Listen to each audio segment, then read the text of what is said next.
जाओ यीशु के चरणों में पवित्र आत्मा।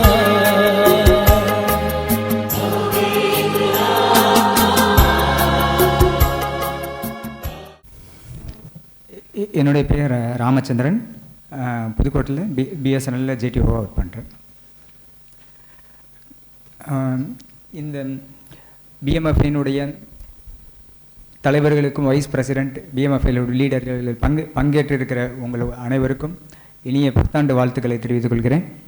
இந்த வருஷத்தினுடைய முதலாவது கூடுகையில் ஆண்டவர் என்னை கூட விசேஷமாக இந்த இடத்திலே சாட்சியாக நிறுத்தினபடியால் ஆண்டவருடைய பரிசுத்த நாமத்துக்கு ஸ்தோத்திரம் உண்டாவதாக.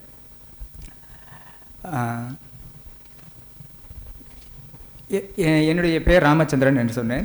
அதிகமாக என்னை குறித்து கேட்கிற கேள்வி என்னவென்றால், நீங்கள் உங்களுடைய பேர் ராமச்சந்திரனாக இருக்குது, ஆனால் நீங்கள் பைபிள் வாசிக்கிறீங்க, சர்ச்சுக்கு போகிறீங்க, ஏசப்பா வணங்குறீங்க, உங்களுக்கு என்ன காரணம் அப்படின்னு சொல்லிட்டு என்னை பார்த்த அநேகர் நூற்றுக்கணக்கான பேர் என்னிடத்தில் கேட்குற கேள்வி இதுதான்.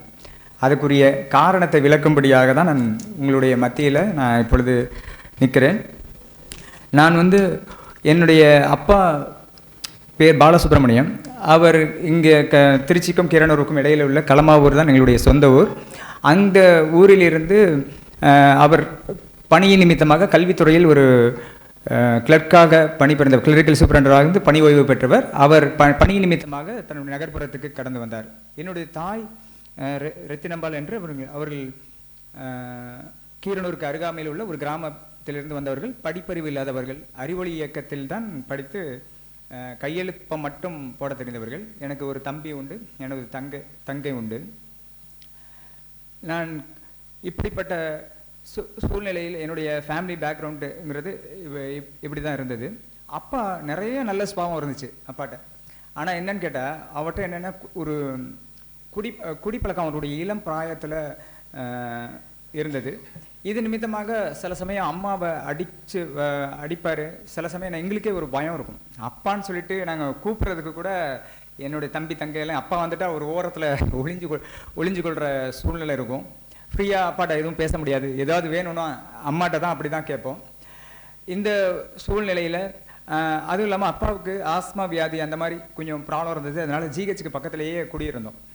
இந்த புதுக்கோட்டையில் ஒரு மெயின் பஸ் ஸ்டாண்ட் பக்கத்தில் உள்ள சாந்தநாதபுரம் அந்த ஏரியாவில் தான் நாங்கள் குடியிருந்தோம்.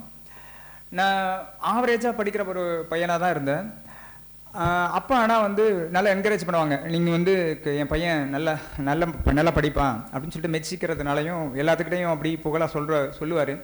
படிப்புனால ஒரு ஈடுபாடு ஏற்பட்டு 6வதுலேருந்து 8வது வரைக்கும் நான் படித்தது 1வதுலேருந்து 8வது வரைக்கும் ஒரு நகராட்சி நடுநிலைப்பள்ளின்னு ஒரு முனிசிபல் மிடில் ஸ்கூலில் தான் படித்தேன். 6லேருந்து 8வது வரைக்கும் அந்த ஃபஸ்ட் ரேங்கை மெயின்டைன் பண்ணேன். இப்படி அந்த சூழ்நிலையில் அந்த ஸ்கூலில் அந்த ஃபஸ்ட் ரேங்க் எடுக்கிறதுங்கிறது ஒரு பெரிய விஷயமா இல்லை. ஆனால் நான் என்னுடைய அந்த காலத்தில் என்னுடைய சென்ட் மேரிஸ் என்ற ஒரு 8th ஸ்டாண்டர்ட் முடிச்சதுக்கப்புறம் 9th ஸ்டாண்டர்டுக்கு சென்ட் மேரிஸ் என்ற ஒரு கிறிஸ்டியன் ஸ்கூல் அங்கே பக்கத்தில் இருந்தது. அங்கே சேர்க்கும்படியாக அந்த HM என்னை சொன்னாங்க. அங்கே போய் பார்க்கும்போது என்ட்ரன்ஸ் எக்ஸாம் வச்சு தான் எழுதுனாங்க. அந்த சென்ட் மேரிஸில் 6thலேருந்து படிச்சுட்டு வந்த ஓன் ப்ராடக்ட் இருப்பாங்க. பக்கத்தில் ஆர்சி ஸ்கூல், அதை சுற்றி உள்ள என்ட்ரன்ஸ் எக்ஸாம் எழுதினா எல்லாரும் எழுதுவாங்க. நான் அந்த இடத்துல போயிட்டு திரும்ப ஃபஸ்ட் ரேங்க் மெயின்டைன் பண்ணுறதுங்கிறது எனக்கு ரொம்ப கஷ்டமான காரியமாக இருந்துச்சு. போகும்போது என்னுடைய அப்படி இருந்தும் முதல் மாதம் ஃபஸ்ட் ரேங்க் மெயின்டைன் பண்ணேன். அடுத்த மாதம் 3வது ரேங்க் போணுச்சு. அதுக்கு அடுத்த மாதம் 7th ரேங்க். இப்படி படிப்பில் ஒரு பின்னடைவு ஏற்பட்டது. இந்த பின்னடைவு ஏற்பட்டது என்னால் தாங்கிக் கொள்ள முடியவில்லை. பார்த்தா என்னுடைய மனசில் ஏதோ ஒன்று கமெண்ட் பண்ணி இதை செய் அதை செய், இப்படி பண்ணா நீ ஃபஸ்ட் ரேங்க் எடுத்துடலாம் அப்படின்னு சொல்லிட்டு ஒரு எதிர்மறையான எண்ணங்கள், அது இல்லாமல் ஃபேமிலி சிச்சுவேஷன்ஸ் இருந்த சூழ்நிலைகளை பார்த்து ஏதாவது ஒரு தீங்கு நேரிடுமோ இப்படிப்பட்ட எண்ணங்கள் இருக்கும். எனக்குள்ளே ஏதோ ஒன்று பேசி என்னை இயக்குகிறத போல, எனக்கு கட்டளை பிறப்பிக்கிறத போல ஒரு ஃபீல் பண்ணேன். இந்த மாதிரி சூழ்நிலையில் என் தகப்பனார் ஒரு காலத்தில் மனக்குழப்பங்கள், இந்த பிரச்சனைகள்லாம் ரொம்ப அதிகமாகவே ஆயிடுச்சு. என்னுடைய தகப்பனார் பல முயற்சிகளை செஞ்சார். செஞ்ச முயற்சிகளில் சில இடங்களில் போய் பார்த்தப்போ ஜாதகம் அவங்களுக்கு தெரிஞ்ச வழிகளில் முயற்சி பண்ணப்போ பார்த்தப்போ இவனுக்கு சனி பிடிச்சிக்கிச்சு, இவனுக்கு 52 வாரம் விளக்கு போட்டு இது மாதிரி பண்ணாதான் சரியாகும் அப்படிங்கிற மாதிரிலாம் சொன்னாங்க. ஆனால் அந்த மாதிரி பரிகாரங்களையும் செய்ய ஆரம்பித்தாங்க. நிறைய இடங்களுக்கு கூட்டு போனாங்க. ஆனால் எந்த இடத்துலையும் எனக்கு பலன் இல்லை. இருக்க பிரச்சனை பெருசாயிருச்சு. ஒரு காலத்தில் இவன் 10th ஸ்டாண்டர்ட் கடந்து அதுக்கப்புறம் வந்துருவானா, மேலே வந்துட முடியுமா, படிக்க முடியுமா அப்படிங்கிற ஒரு சூழ்நிலை ஏற்பட்டுச்சு. இந்த சூழ்நிலையில் என்னுடைய வகுப்பாசிரியர் என் மீது அக்கறை கொண்டவரா அவர் என்ன சொன்னார், ஆரோக்கிய சாமின்னு சொல்லிட்டு இருந்தார். அவர் சமூக சர்பியல் வாத்தியாராக இருந்தார். அவர் என்னுடைய தகப்பனார் அழைச்சி இது மாதிரி நான் அவர் போய்கிட்டு இருக்கிற ஒரு ஜப ஆலயத்துக்கு எனக்கு அழைச்சிட்டு வந்து இந்த இடத்துல நீங்கள் ஜபத்தை ட்ரை பண்ணி பாருங்கள் அப்படின்னு சொல்லிட்டு என்னை சொல்லவும், அந்த நேரத்தில் வீடுகளிலும் சபைகளிலும் ஜபம் நடந்துக்கிட்டு இருந்துச்சு. பாஸ்டர் சகாயராஜ் என்பவர் அந்த கூட்டத்தை நடத்திக்கிட்டு இருந்தாங்க. அந்த இடங்களுக்கு என்னை அடிக்கடி அழைத்து செல்வார்கள். அப்பொழுது நான் அந்த பைபிள் வசனம் எனக்குள்ளாக கடந்து சென்றது. ஆண்டவருடைய விசுவாசம் உள்ளவர்களாக அவர் ஏற்றுக்கொண்டவர்கள் எத்தனை பேர்களோ அத்தனை பேர்களும் தேவனுடைய பிள்ளைகளாகும்படி அவர்களுக்கு அதிகாரம் கொடுத்தார் என்ற ஒரு வசனம் இருக்கும். அது ஆண்டவர் நமக்குள்ள அந்த வசனத்தை பார்க்கும்போது நம் தேவனுடைய, அதுவும் இல்லாமல் எப்பெல்லாம் நீ பயம் வருதோ இயேசு கிறிஸ்துவின் ரத்தம் ஜெயம், இயேசு கிறிஸ்துவின் ரத்தம் ஜெயம் இப்படி சொல்லிக்கிட்டே இருப்பா அப்படின்னு சொல்லிட்டு எனக்கு ஆரம்பத்தில் சொன்னாங்க. அதனால எனக்கு எப்பெல்லாம் இந்த மாதிரி தீமையான எண்ணம், எதை நினைக்கக்கூடாது அப்படின்னு நினைக்கிறோமோ அந்த தீமையான எண்ணங்கள், தோல்வி, பயங்கள் இந்த மாதிரி ஏற்படும் போதெல்லாம் இயேசுவின் ரத்தம் ஜெயம், இயேசுவின் ரத்தம் ஜெயம் இப்படி சொல்லிக்கிட்டே இருப்பேன். அதே மாதிரி வசனங்கள் அநேக பைபிளை வாசிக்கும் போது நீங்கள் தேவனுடைய ஆலயமாக இருக்கிறீர்கள், தேவனுடைய ஆலயமாக இருக்கிறீர்கள் என்று சொல்லி அந்த சொன்னார். அதே மாதிரி என்னுடைய ஆண்டவரிடம் என்னை அறிக்கை செய்து தன்னுடைய பாவங்களை நம்ம அறிக்கையிட்டால் அவர் நம்முடைய பாவங்களை மன்னித்து நம்மை சுத்திகரிப்பதற்கு ஒரு நீதியும் உண்மையும் உள்ளவராக இருக்கிற அந்த வசனம், இயேசு கிறிஸ்துவின் ரத்தம் சகல பாவங்களையும் நீக்கி நம்மை சுத்திகரிக்கும் என்ற வேத வசனங்கள் எல்லாம் படிக்கும்போது ஆண்டவர் நம் பரிசுத்தமாக இருந்தால் ஆண்டவர் நம்மளோடு வந்து தங்கி நம்மளோடு வாசம் பண்ணுவார். இந்த வசனங்கள் எல்லாம் என்னை கடந்து போகும்படி ஒரு பரிபூரணமான ஒரு விடுதலை எனக்கு கொடுத்தார்.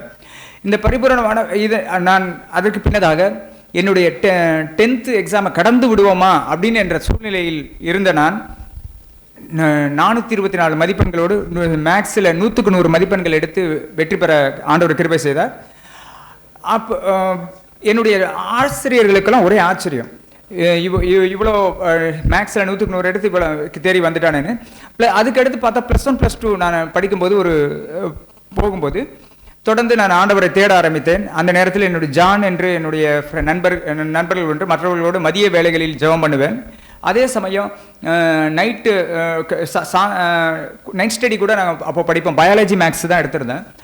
அப்போது திடீரென்று இன்னதான் ஆகணும் அப்படின்னு சொல்லிட்டு படிக்கிறத குறித்து எனக்கு வந்து ஒரு பெரிய இலக்கெல்லாம் கிடையாது. ஆனால் எல்லாரும் சொல்கிறாங்க நான் வந்து மெடிக்கல் சீட்டுக்காக எய்ம் பண்ணுறேன், இன்ஜினியரிங்காக எய்ம் பண்ணுறேன்னு எனக்குள்ளே ஒரு விருப்பம் இருந்தது. எம்பிபிஎஸ் படிக்கணும், எம்பிபிஎஸ் பண்ணணுங்கிறதுக்காக 5 டியூஷனுக்கு மேலே போயிருந்தேன். கடைசியில் அந்த காலத்தில் எனக்கு வந்து ஒரு என்னென்ன நல்லா படிச்சிருவோம், புக்கு ஃபுல்லாக படிச்சிருவோம், ஆனால் ப்ரெசென்ட் பண்ண முடியாது. என்ன சொல்லுவாங்க, வள்ளுவர் என்று ஒரு பட்டப்பெயர் உண்டு. ஏன்னா நான் பேனா பிடிக்கிற ஸ்டைல் வந்து அப்படி இருக்கும். எழுத்தாணி, வள்ளுவர் எழுத்தாணியை வைத்திருக்கிறது போல் அப்படி இருக்கிறதுனால வள்ளுவர் அப்படிம்பாங்க. ஸோ என்னால் ஃபுல்லாக ப்ரெசென்ட் பண்ண முடியாது, ஆனால் எழுதுனதுக்கு மார்க் கிடைக்கும். என்னுடைய +2 மார்க்கு ரொம்பவே குறைஞ்சி போச்சு. வெறும் 1200க்கு 747 மார்க்கு தான் எடுத்தேன். நான் மெடிக்கல் சைடு மட்டும் கான்சன்ட்ரேட் பண்ணதுனால மெடிக்கல் கட் ஆஃப் என்னுடைய மேத்தமெட்டிக்ஸ் ஸ்கோரும் 200க்கு 88 இப்படிங்கிறது மாதிரி ஆயிடுச்சு. ஆக ஒரு இன்ஜினியரிங் சீட்டு, இன்ஜினியரிங் அப்ளிகேஷனுக்கும் என்னுடைய காலத்தில் 120 மார்க் இருந்தால் தான் அப்ளிகேஷன் போட முடியும். ஆனால் அந்த நேரத்தில் பார்த்தா இன்ஜினியர் ஆகிறதுக்கு தகுதி இல்லை அப்படிங்கிற ஒரு சூழ்நிலை வந்துருச்சு. மெடிக்கல் சீட்டும் போச்சு, இன்ஜினியரிங் சைடும் போக முடியாது. இப்போ இந்த மாதிரி சூழ்நிலை. ஆனால் ஆண்டவர் மேலே பக்தியாக இருந்தோம். ஆண்டவரை வந்து உறுதியாக பிடிச்சிக்கிட்டேன். பைபிளை தொடர்ந்து வாசிக்க ஆரம்பித்தேன். ஜெபத்தில் அதிகமாக கான்சன்ட்ரேட் பண்ணோம். அதிகாலையில் பைபிள் வாசித்து ஜெபம் பண்ணிட்டு தான் எந்த வேலையும் தொடருவோம். ஆனால் அந்த தீமையெல்லாம் ஆண்டவர் நன்மையாக மாற்றினார். எதனால நான் போய் டிப்ளமா சேர்ந்தேனே தெரியாது. கரெக்டாக நான் என்னை ஆண்டவர் அழகப்பா பாலிடெக்னிக் காலேஜில் ஒரு டிப்ளமா கோர்ஸ் சேரும்படியாக ஆண்டவர் வழி நடத்தினார். அங்கே போய் 97 to 2000 அந்த 97லேருந்து 2000 அந்த வருஷத்தில் நான் டிப்ளமா பயின்றேன். என்னுடைய 10th மார்க்கை அடிப்படையாக வச்சு தான் நான் போகிறேன். அந்த எலக்ட்ரிக்கல் இன்ஜினியரிங்கில் நான் தான் அந்த கடைசி மார்க்கு, அதுலேயும் 10th மேக்ஸில் 100க்கு 100ங்கிற காரணத்தினால அந்த எலக்ட்ரிக்கல் இன்ஜினியரிங் கிடைச்சது. 3 வருஷம் முடித்ததுக்கப்புறம் எங்களுடைய வீதியில் எங்களுடைய ஒரு நாள் பார்த்து வரும்போது பெங்களூர் ஜெராக்ஸ்ன்ற இடத்துல எல்லா ஜாப் நோட்டிஃபிகேஷன்ஸ் எல்லாமே வந்துட்டு போட்டிருப்பாங்க. ஏதாவது ஒரு டிஎன்பிஎஸ்சி கால்ஃபர் பண்ணாலோ இல்லை வேறு எந்தெந்த எக்ஸாம் கால்ஃபர் பண்ணாலோ போட்டிருப்பாங்க. அதில் பார்த்தா department of telecommunication telecom technical assistant என்ற அந்த மாதிரி ஒரு போஸ்ட் இருந்தது. மினிமம் குவாலிஃபிகேஷன் டிப்ளமா அப்படிங்கிற மாதிரி இருந்தது. நான் அந்த அப்ளிகேஷன் எடுத்து அதுக்குரிய ப்ரொசீஜர்ஸ் எல்லாமே சிலபஸ் எல்லாம் எடுத்து ப்ரிப்பேர் பண்ண ஆரம்பித்தோம். எதை படிக்கிறது என்ன ஏதுன்னு தெரியாது, கைடன்ஸ் எதுவும் இல்லை.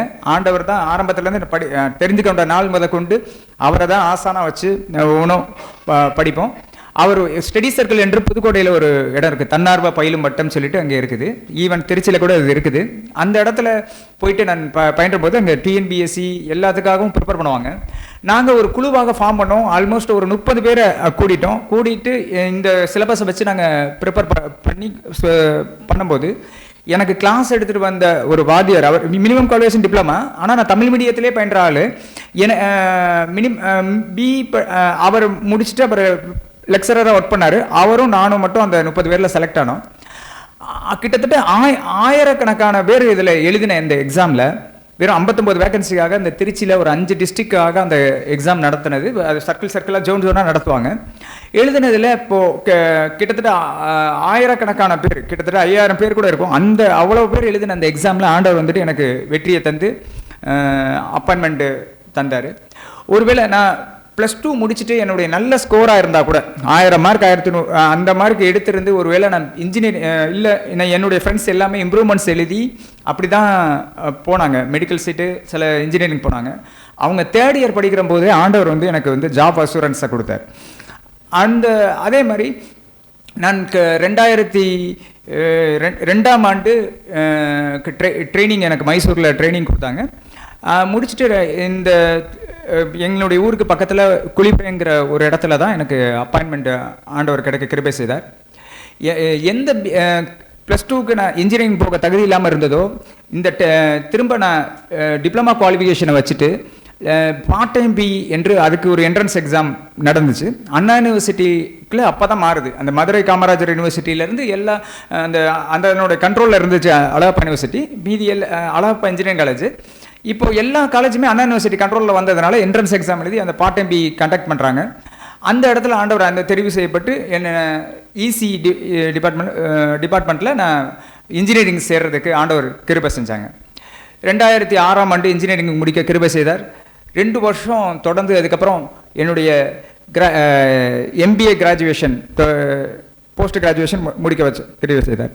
10ஆம் வகுப்பு தாண்ட முடியுமா அப்படிங்கிறது ஒரு கேள்விக்குறியாக இருந்த சூழ்நிலை மாதிரி ஆண்டவர் என்னுடைய தலையெழுத்தையே அப்படியே மாற்றிட்டார்.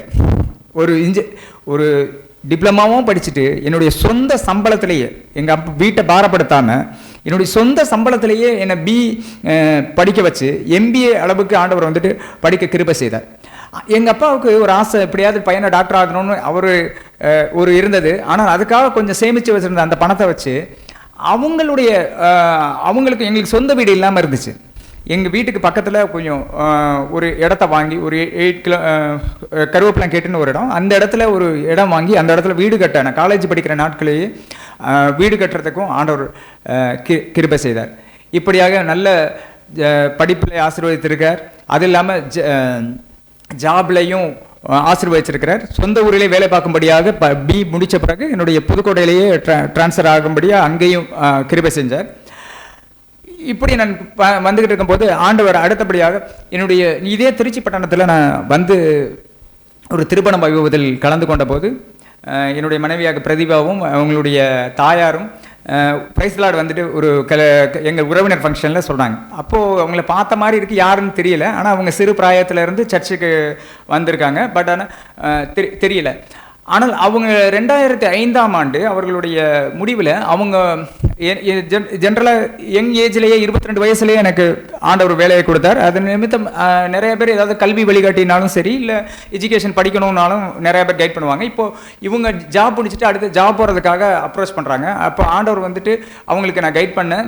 பிஎஸ்என்எல் அப்போ JTOன்னு ஒரு எக்ஸாம் நடந்தது, அந்த எக்ஸாமுக்காக கைட் பண்ணேன்.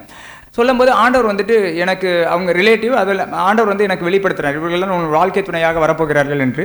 ஆனால் நான் என்ன நினச்சேன், அப்போதைக்கு என்னுடைய விருப்பம் வேற இருந்தது. எனக்கு மெடிக்கல் சீட்டு கிடைக்கல, கட்டாயம் ஒரு மெடிக்கல் ப்ரொஃபஷனில் உள்ள ஒரு பொண்ணை தான் மேரேஜ் பண்ணிக்கணும் அப்படிங்கிற மாதிரி இருந்தது. அதுவும் இன்னொரு எதிர்பார்ப்பு, எல்லாரும் எதிர்பார்க்குற மாதிரி ஒரு நல்ல நிறமாக இருக்கணும் அப்படிங்கிற மாதிரிலாம் ஒரு எண்ணம் இருந்தது. ஆனால் அவர்களுடைய பொறுத்தவரை அவர்களுடைய அப்பா விருப்பம் தான். அப்பா வந்து போலீஸ் ஹெட் கான்ஸ்டபிள். அப்போ அவர் போலீஸ் செலெக்ஷனுக்கு தகுந்த மாதிரி நல்லா கம்பீரமாக இருக்கணும் அப்படிங்கிற மாதிரி அவருடைய எதிர்பார்ப்பு இருந்தது. ஆனால் என்னுடைய தகப்பனார் வந்துட்டு கல்வித்துறைக்கும் காவல்துறைக்கும் வித்தியாசம். அவர் வந்து போலீஸ்கார சம்பந்தமே வேணாம் அப்படிங்கிறாரு. இவங்களுடைய தம்பி ஒரு அப்போ தான் இன்ஜினியரிங் படிக்க போகிறாரு. இன்ஜினியரிங் என்னுடைய ஸ்டடீஸ் முடிஞ்சதுக்கப்புறம் பின்னாடி மேரேஜ் வச்சுக்கலாம் அப்படிங்கிற மாதிரி இந்த மாதிரி ஒரு ப்ராப்ளம் இருந்தது. இந்த சூழ்நிலையில் என்னுடைய சபை, நான் கிட்டத்தட்ட 94 அப்போ அந்த டைம் ஒரு 2005 11 வருஷம் அந்த சபையில் போயிட்டு இருந்தேன். அப்போது அவர்களுடைய சபை இப்போதவர்கள் நாங்கள் ரிலேட்டிவ் என்று அறிந்த பிறகு அவர்களுடைய மனதில் ஆண்டவர் ஏற்கனவே இவர்கள் திருமண காரியங்களில் பேசும்போது இவர்களை தான் நாம் முன்குறிக்க வேண்டும் என்று அவர்கள் தீர்மானித்து 2 சீனியர் பாஸ்டர் இருக்காங்க, அதுக்கு அடுத்த பாஸ்டர் இருக்காங்க. அவங்களுடைய மனதில் தனித்தனியாக ஆண்டவர் பேசியிருக்கிறார். இப்போ இது தேவ சித்தம் என்று அறிந்த பிற்பாடு நாங்கள் இதற்கான முயற்சிகளை எடுத்த போது இவ்வளோ தடைகள், இந்த பிரச்சனைகள்லாம் இருந்தது. ஆண்டவர் எல்லா தடைகளையும், தேவர் சகலத்தையும் செய்ய வல்லவர், அவர் செய்ய நினைத்தது ஒன்றும் தடைபடாது என்ற அந்த அவருடைய வாக்கு தத்துவத்தின்படி 2008 பிப்ரவரி மாதம் எங்களுடைய திருமணத்தை நல்ல ஆயிரக்கணக்கானோர் மத்தியில் நல்ல கிராண்டாக ஆண்டவர் கிருபை செய்தார். ஆனால் 2 பேருடைய பின்னணியும் ஆண்டவரை அறியாதவர்கள். எங்கள் அப்பாவும் ஆண்டவரை அறியாதவர், அவர்களுடைய அப்பாவும் ஆண்டவரை அறியாதவர்கள். கொஞ்சம் முரட்டான ஆளுங்க தான். அதனால் என்னாச்சு, கொஞ்சம் வெளியில் ஒரு மண்டபத்தில் வைத்து நடத்தக்கூடிய சூழ்நிலையில் தான் இருந்தது. ஆனாலும் ஆண்டவர் எங்களை ஆசீர்வதித்தார். தொடர்ந்து இந்த திருமணத்துக்கு தேவ சித்தத்துக்கு ஒரு அடையாளமாக ஆண்டவர் எனக்கு முன்னமே பேசியிருந்தார். இவ்வளோ எல்லாருமே விருப்பமில்லாத சூழ்நிலையிலிருந்து தான் ஒரு விருப்பத்தை ஆண்டவர் கொண்டு வந்தார். ஆனால் ஆண்டவர் எனக்கிட்ட சொல்லியிருந்தார், நிச்சயமாக உன்னோடு அவர் பணிபுரிவார்கள் என்று சொல்லியிருந்தார். ஆனால் 2005 அவங்க எழுதின எக்ஸாமு அப்போது செலக்ட் ஆகலை. 2007 அந்த சூழ்நிலையில் கூட ஒரு விசுவாசத்தோடு 2007 எங்களுடைய நிச்சயம் முடிகிறது. மே மாதம் 2007 மே மாதத்துக்கு பின்னதாக சில மாதங்களுக்கு பிறகு ஒரு ரெக்ரூட்மெண்ட், ஜூனியர் இன்ஜினியர் என்ற போஸ்ட்டுக்கு ஒரு ரெக்ரூட்மெண்ட் கால்ஃபர் வந்துச்சு.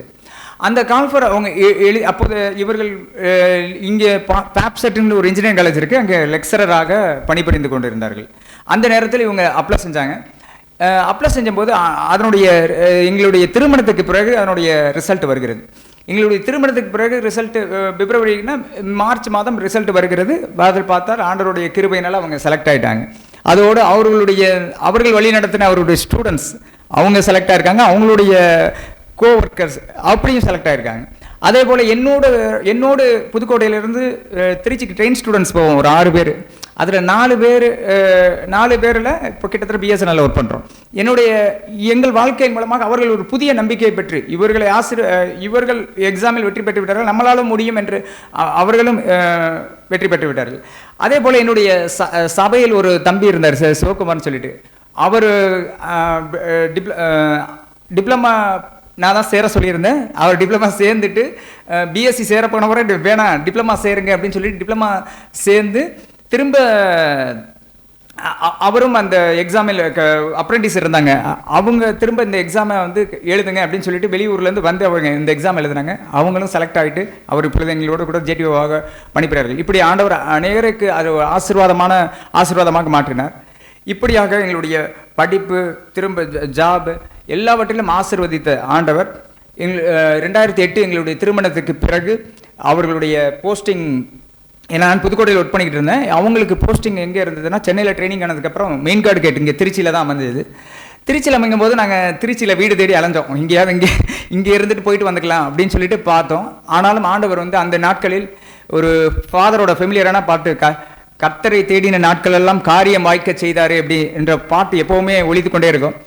அந்த பாட்டின்படி ஆண்டவர் நிச்சயம் எங்கள் இதில் கொஞ்சம் அசோசியேஷன் யூனியன் இருக்குது, அதன் மூலமாக ட்ரான்ஸ்ஃபர் ட்ரை பண்ணப்போ எல்லாம் கைவிட்டுட்டாங்க. கடைசியில் நீங்கள் கொஞ்ச நாள் இங்கே தான் ஒர்க் பண்ணி ஆகணும், இப்போ 2 வருடத்துக்கு அப்புறம் தான் அப்படிங்கிற மாதிரி இருந்தது. ஆனால் அதுக்கப்புறம் நாங்கள் இந்த விசுவாசத்தை கொண்டு திரும்ப போய் நாங்கள் அப்ரோச் பண்ணோம். அப்ரோச் பண்ணி அந்த நேரத்தில் ப்ரெக்னன்சியாக இருந்தாங்க. அந்த ப்ரெக்னன்சியை கருத்தில் கொண்டு எங்களுக்கு ஆண்டவர் புதுக்கோட்டையிலேயே ட்ரான்ஸ்ஃபர் கிடைக்க கிருபை செய்தார். அந்த இடத்துல நாங்கள் அங்கே தனி குடித்தனமாக அங்கே இருந்தபோது அங்கே எங்களுடைய முதலாவது குழந்தை 2009 பிப்ரவரி மாதம் வந்து மே மாதம் எங்களுடைய முதலாம் குழந்தை பிறந்தான் சுகப்பிரசவமாக. அப்பொழுது பார்த்தா கொஞ்சம் நார்மல் ஃப்ரீ டேர்ம் அப்படின்னு சொல்லுவாங்க. 38 வாரத்துக்கு முன்னாடி ஒரு 4 வீக்ஸுக்கு முன்னாடி கொஞ்சம் வெயிட்டை கொஞ்சம் அந்த நேரம் கொஞ்சம் தூக்கிட்டதுனால ஒரு ஃப்ரீ டேர்ம் ஆகிட்டாங்க. அந்த நேரம் நான் போய் அங்கே மெடிக்கல் ஃபெசிலிட்டிஸ் புதுக்கோட்டையை பொறுத்தவரை திருச்சி அளவுக்கு இருக்காது. நாங்கள் ஒரு பீடியாட்ரிஷியன் லேசான மூச்சு திணறல் இருந்தது. ஒரு பீடியாட்ரிஷியன்ட்ட போனப்போ அவர் காமிச்சிட்டு வாங்கன்னு தான் சொன்னாங்க டாக்டர். அங்கே போய் நாங்கள் பார்க்கும்போது அவங்க ஒரு அட்மிட் பண்ணுறப்போ சில தாய்ப்பால்லாம் கொடுக்காம சில காம்ப்ளிகேஷன்ஸ் ஏற்பட்டுருச்சு. திரும்ப அவங்க ஐவி ஏற்றினப்போ சில பார்த்தா கொஞ்சம் கையில் ஜலம் வச்சது, அது இல்லாமல் மஞ்சக்காமால் கொஞ்சம் பில்ட்ரிபின் லெவல் அதிகமாகிடுச்சு. அந்த டாக்டர் எந்த டாக்டர் நம்பி போனோமோ அந்த டாக்டர் தன்னுடைய மகனுடைய திருமணங்கிறதுக்காக அவருடைய மகனை மட்டும் அந்த பார்த்துக்க சொல்லிட்டு, எக்ஸ்பீரியன்ஸ் இல்லாத அந்த தன்னுடைய பையனை பார்த்துக்க சொல்லிட்டு அவர் வெளியில் பத்திரிக்கை வைக்கிறது இந்த மாதிரி வேலையில் இருந்ததுனால திரும்ப ரொம்ப சீரியஸான கண்டிஷனில் பல்ஸ் டவுன் அந்த மாதிரி கண்டிஷனில் திரும்ப வந்துட்டு அவசரமாக ஒரு நல்ல காரியம் பண்ணார். இமீடியட்டாக ஆம்புலன்ஸ் அரேஞ்ச் பண்ணி இங்கே இருக்கிறதான புத்தூர் 4 ரோட்டில் இருக்கிறதான கீதாஞ்சலி மெடிக்கல் சென்டர் என்ற இதில் உமாராஜா என்ற ஒரு சீஃப் பீடியாட்ரிஷியன்ட்டை அனுப்புனாங்க. அந்த இடத்துல வந்து இமீடியட்டாக அவங்க பிளட் இங்கே வந்து சேர்றதுக்குள்ளே பார்த்தா என்னுடைய பெரிய பையனுக்கு பார்த்தா ஃபிட்ஸ் வந்துருச்சு. மிட் நைட்டில் வர்றப்போ வந்துட்டு அந்த உடனடியாக நர்சிங் கேர்லாம் எடுத்து பிளட் டிரான்ஸ்ஃபியூஷன் பண்ணிட்டாங்க. மார்னிங் என்னுடைய பிளட் எடுத்து மாற்றிட்டு உயிர் பிழைக்க ஆண்டவர் கிருபை செய்தார். தொடர்ந்து ஒரு 2-3 நாட்களுக்குள்ளே என்னுடைய ஃபீடிங் எடுத்துக்கல. திரும்ப பார்த்தா என்னுடைய குழந்தை மூத்த மகன் பார்த்தா ஒரு கழுத்து அப்படி ஒரு மாதிரி சாய்ச்சிக்கிட்டே இருந்தான். ஸ்கேன் எடுத்து பார்த்தபோது ஹைட்ரோகெபாலஸ் அப்படின்னு சொல்லிட்டு ஒரு டிடெக்ட் பண்ணாங்க. டயக்னாஸ்டிக்கில் ஹைட்ரோகெபாலஸ் அந்த ஹெவியாக அந்த இது மாதிரி ஏற்பட்ட இன்ஃபெக்ஷனால், இந்த ஜலம் ஏற்பட்டது இந்த இன்ஃபெக்ஷனால் மூளையில் முதுகு தண்டுவட திரவம் என்று சுரக்கிறதான அந்த இடத்துல வந்து என்ன ஆச்சுன்னா அதனுடைய துவாரங்கள் அப்சர்வ் பண்ணுறதுக்கான துவாரங்கள் அடைபட்டு தண்ணி அங்கேயே தங்க ஆரம்பிச்சிருச்சு மூளையில். அந்த ப்ரெஷர்னால தான் கழுத்து அப்படி நீண்டுக்கிட்டு இருக்குதுன்னாங்க. சில காலங்கள் கழித்து பார்த்துக்கலாம் அப்படின்னாங்க. ஆனால் இருக்க ட்ரௌசினஸ் ரொம்ப அதிகமாகிட்டே இருந்துச்சு. ஃபீடிங் எடுத்துக்கல, ரைசிங் டியூப் வழியாக தான் பால்லாம் போயிட்டு இருந்துச்சு. இந்த மாதிரி சூழ்நிலையில் திரும்ப இமீடியட்டாக ஒரு 30-40 நாட்களுக்குள்ளாக அதுக்கு நோ மெடிசன்ஸ் கிடையாது, சர்ஜரி தான் பண்ணணும். பிபி ஷண்ட்ங்கிற ஒரு சர்ஜரி, வென்ட்ரிகுலர் பெரிட்டோனியல் சர்ஜரி அப்படின்னு சொல்லி அது இதில் ஒரு இந்த இடத்துல ட்ரில் பண்ணி ஒரு நீடில் மாதிரி வச்சுருவாங்க. இங்கேருந்து ஒரு டியூப் வச்சு கழுத்து வரமாக உள்புறமாக வந்துட்டு பெரிட்டோனியல் கேவிட்டின்னு வயிற்றோட குழியில் வச்சுருவாங்க. இப்போது இங்கே சேர்றதான தண்ணி வந்து வயிற்றுக்கு வந்துடும். இதனால ப்ரெஷர் இங்கே குறையும். இல்லைனா வாமிட்டிங், இந்த மாதிரி ப்ரெஷர், தலைவலி, இந்த மாதிரி ட்ரௌசினஸ், இந்த மாதிரி பிரச்சனை இருக்கும். அந்த மாதிரி சூழ்நிலைக்கு தள்ளப்பட்டோம். இருக்க ஹெட் சர்க்கம்ஃபரன்ஸ் 28 சென்டிமீட்டராக இருந்தது, அப்படியே இன்க்ரீஸ் ஆகிட்டே போயிருந்துச்சு. இந்த சூழ்நிலையில் எங்களுடைய ஃபஸ்ட்டு சர்ஜரிக்கு நாங்கள் ஒப்பு கொடுத்தோம். பண்ணப்போ அந்த வெரி ஏர்லியராக பண்ணதுனால அந்த மண்டை ஓடு அந்த இடத்துல வந்து சின்ன கொஞ்சம் இது இருந்ததுனால சரியான பெரிட்டிப் லீக்கேஜ்னு சொல்லிட்டு லீக் ஆக ஆரம்பிச்சிருச்சு. லீக் ஆகி பழுத்து போயிடுச்சு. அந்த மெட்டீரியல்ஸ் வந்து பழுத்து போச்சு. அதனால அந்த டியூப் எடுக்க வேண்டியதாகிட்டு அடுத்த ஆப்ஷன் சரி இந்த டியூப் இல்லாமல் வேறு ஏதாவது பண்ணலாம் அப்படின்னு மாருதி ஹாஸ்பிட்டல் அட்மிட் ஆகிட்டு அங்கே பார்க்கும்போது எண்டோஸ்கோபிக் தேர்ட் வென்ட்ரிகுலோஸ்டமின்னு இன்னொரு சர்ஜரி மெத்தட் இருக்குது. அது ஃப்ரண்டில் அப்படி இது பண்ணி அந்த இடத்துல ஒரு 1 mm ஹோல் போட்டு விட்டால், அந்த வென்ட்ரிகிள்ஸில் போட்டு விட்டால் திரும்ப அந்த சிஎஸ்எஃப் ஃப்ளூயிட் அப்சர்வ் ஆகிக்கும் அப்படின்னு சொல்லிட்டு அந்த முயற்சி ட்ரை பண்ணி பார்த்து அதுலேயும் வந்துட்டு இதுக்கு மேலே பண்ணுறதுக்கு இல்லை, சக்திக்கு ரொம்ப காலத்துக்கு ஹாஸ்பிட்டலைஸ் பண்ணோம். ஃபஸ்ட்டு சர்ஜரி பண்ணியாச்சு, செகண்ட் ஃபர்ஸ்ட் சர்ஜரி பண்ணியாச்சுன்னு சொல்லி வீட்டுக்கு போனதுக்கப்புறம் ரொம்ப நாள் விசுவாசத்திலேயே நாங்கள் ஆண்டவர்கிட்ட அறிக்கப்பட்டிருந்தோம். ஆக்டிவிட்டீஸும் நல்லா இம்ப்ரூவ் ஆகிட்டு இருந்தது. கடைசியில் பார்த்தா அவனுடைய ஒரு நாள் யதார்த்தமாக சரி டாக்டர்கிட்ட ஒரு தடவை காமிச்சிட்டு வருவோம், ரொம்ப நாள் ஆச்சு அப்படின்னு சொல்லிட்டு வந்து பார்த்தப்போ அவனுடைய ஹெட் சர்க்கம்ஃபரன்ஸ் அளந்து பார்த்தா 52 சென்டிமீட்டர், கிட்டத்தட்ட 5 வயசு குழந்தைக்குரிய ஹெட் சர்க்கம்ஃபரன்ஸ் அப்போ இருந்தது. டாக்டர் பார்த்துட்டு அதிர்ச்சி அடைஞ்சார். என்னங்க இவ்வளோ இதாக இருக்குது கவனிக்கலையா அப்படின்னு சொல்லிட்டு இமீடியட்டாக சர்ஜரி பண்ணணும்னு சொல்லிட்டு சொன்னாங்க. ஸோ அந்த நேரத்தில் இமீடியட்டாக மாருதி ஹாஸ்பிட்டல் அட்மிட் பண்ணிட்டு 3rd சர்ஜரி கொடுத்தோம். அந்த தேர்ட் சர்ஜரிக்கு அப்புறம் ஆண்டவருடைய கிருபையினால் அது சக்ஸஸ் ஆகி எந்த பிரச்சனையும் இல்லாமல் இருந்தது. ஆனால் இதனுடைய பின்னாடி இதனோட தலை ரொம்ப வெயிட் ஆகி பாரமானதுனால தலை நிற்கலை. அவனை குறித்து பார்க்கும்போது இவன் எழுந்திரிச்சு அடுத்தடுத்த மைல் ஸ்டோன், கழுத்து நிற்குமா, குப்புறப்படுத்துக்குவானா, நடப்பானா, எல்லாமே ஒரு கொஸ்டின் மார்க் ஆயிடுச்சு. இந்த சூழ்நிலையில் ஒவ்வொன்றுக்கும் நாங்கள் ஃபிசியோதெரப்பிகிட்ட போவோம். அங்கே ஃபிசியோதெரப்பி போய்ட்டு கழுத்து நிற்கிறதுக்காக பயிற்சி இப்படி பண்ணிட்டு இருந்து தூக்குறதுக்கே பயமாக இருக்கும். அவங்க மட்டும் தான் மிஸ்ஸஸ் மட்டும் தான் தூக்குவாங்க. இந்த மாதிரி சூழ்நிலைகளில் இருந்தோம். ஆண்டவர் வந்துட்டு கொஞ்சம் கொஞ்சமாக எல்லா சூழ்நிலைகளையும் மாற்றி 1 வயசு 1.25 வயசு இருக்கும்போது கழுத்து நிற்கும்படி கிருபை செய்தார். திரும்ப உட்காரும்படியாக ஒரு 1.5 வயசு அந்த மாதிரி இருக்கிறதுல நிற்க செய்தார். ஒரு 2.5 வயசு இருக்கும்போது பார்த்தா செவுத்தில் இப்படி நிப்பாட்டி பார்த்தா கூட அவன் நிற்க முடியல. டிசபிலிட்டின்னு சர்டிஃபிகேட் கொடுத்தாங்க. ஆனால் அந்த சூழ்நிலையிலையும் என் ஆண்டவராய கத்தர் நிச்சயம் அவனை எழுந்து நடக்க பண்ணுவார் என்று நாங்கள் விசுவாசித்தோம். ஆண்டவர் அவனை எங்களுடைய நிறைய டாக்டர்கிட்ட நாங்கள் சஜஸ்ட் பண்ணப்போ அவங்க சொன்ன ஒரு மருத்துவ ஆலோசனை என்னன்னு கேட்டால், 2வது ஒரு குழந்தைய பெற்றுக்கோங்க, அப்படி இருந்தீங்கன்னா அவங்களுடைய அவனை பார்த்து இவனுக்கு டெவலப்மெண்ட்ஸ் வரும் அப்படின்னு சொல்லிட்டு டாக்டர்ஸ் சஜஸ்ட் பண்ணாங்க. அந்தபடி 2012ஆம் ஆண்டு ஆண்டவர் எங்களுக்கு வந்து 2வதாக ஒரு குழந்தையை கொடுத்தார். அவனுடைய பேர் ஜோயல் என்பது. ஃபஸ்ட்டு சன் பேர் ஜோஷுவா, 2வது பையனுடைய பேர் ஜோயல். 2வது குழந்தைய என்னுடைய முதல் பையன் பார்க்க வரும்போது அவன் நடந்துட்டான். ஆண்டவருடைய பரிசுத்த கிருபையினால அவன் எழுந்து நடந்துட்டான். அவனுக்கு ரொம்ப பிடிச்ச பாட்டு, கத்தர்கரம் எம்மேலங்க கடுகளவும் பயமில்லைங்க. இந்த பாட்டை அவன் ஆரம்ப காலத்திலேருந்து வெறும் ஏர்லியராக 1 வயசு இருக்கும்போதுலேருந்தே அவன் கேட்டு எப்போவுமே அதை இது பண்ணுவான். இதற்கு பின்னதாக அவன் தொடர்ந்து ஸ்டேபிள் வாக்கு நடக்க ஆரம்பித்தான். இருந்தாலும் சோசியல் கம்யூனிகேஷன் இல்லாதனால அவனுடைய வெளியில் பப்ளிக்கில் அவன் பழகிறதுல, மற்ற மக்கள்கிட்ட பழகிறதுல, பேசுகிறதுல பேச்சு டிலே ஆயிடுச்சு. இதுக்காக இங்கே இருக்கிற MRM speech therapy, spastic society இப்படிப்பட்ட இடங்களுக்கு வந்து அதிகமாக கூட்டிகிட்டு வந்துட்டு இந்த physiotherapy, occupational therapy, speech therapy இந்த மாதிரி கொடுத்துக்கிட்டே இருந்தோம். இந்த 2012க்கு அப்புறம் ஒரு 6-7 மாதம் அவனுக்கு செகண்ட் சைல்டை கவனிக்கிறதுனால அவங்களால கவனிக்க முடியல. திரும்ப அதுக்கப்புறம் அவனுடைய ட்ரீட்மெண்ட்டை தொடர்ந்தோம் நாங்கள்.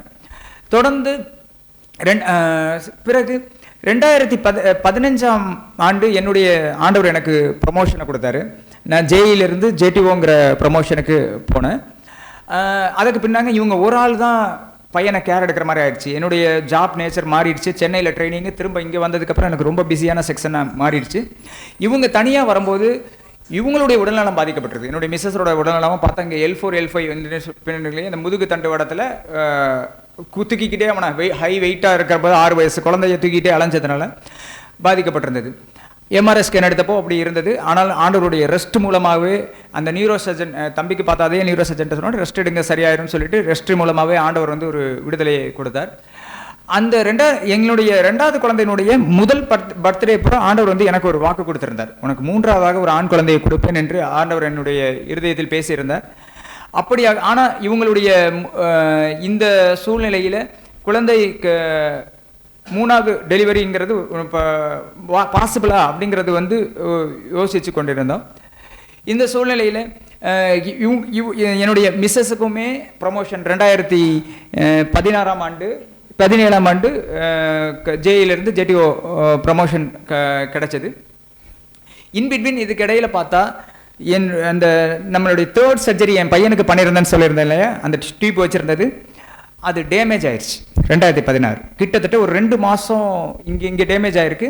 டேமேஜ் ஆனது வந்து அதனால் சரியாக இதனால வாமிட்டிங் இருக்குது. டயக்னாஸ்டிக் போய் பார்த்தா எல்லாம் நார்மலாக இருக்குது, பீடியாட்ரிஷியனை கன்சல்ட் பண்ணுங்கன்னாங்க.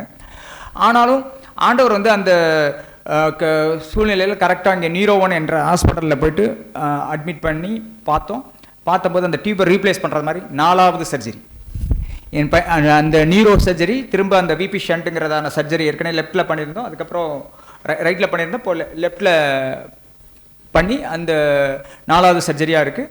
ஆனால் அந்த நேரத்தில் இவங்களுக்கு ப்ரமோஷன் வர வந்துருச்சு. இந்த அடுத்த ரிவ்யூ கூட இவங்களால் வர முடியலை. திரும்ப ட்ரைனிங் போயிட்டாங்க.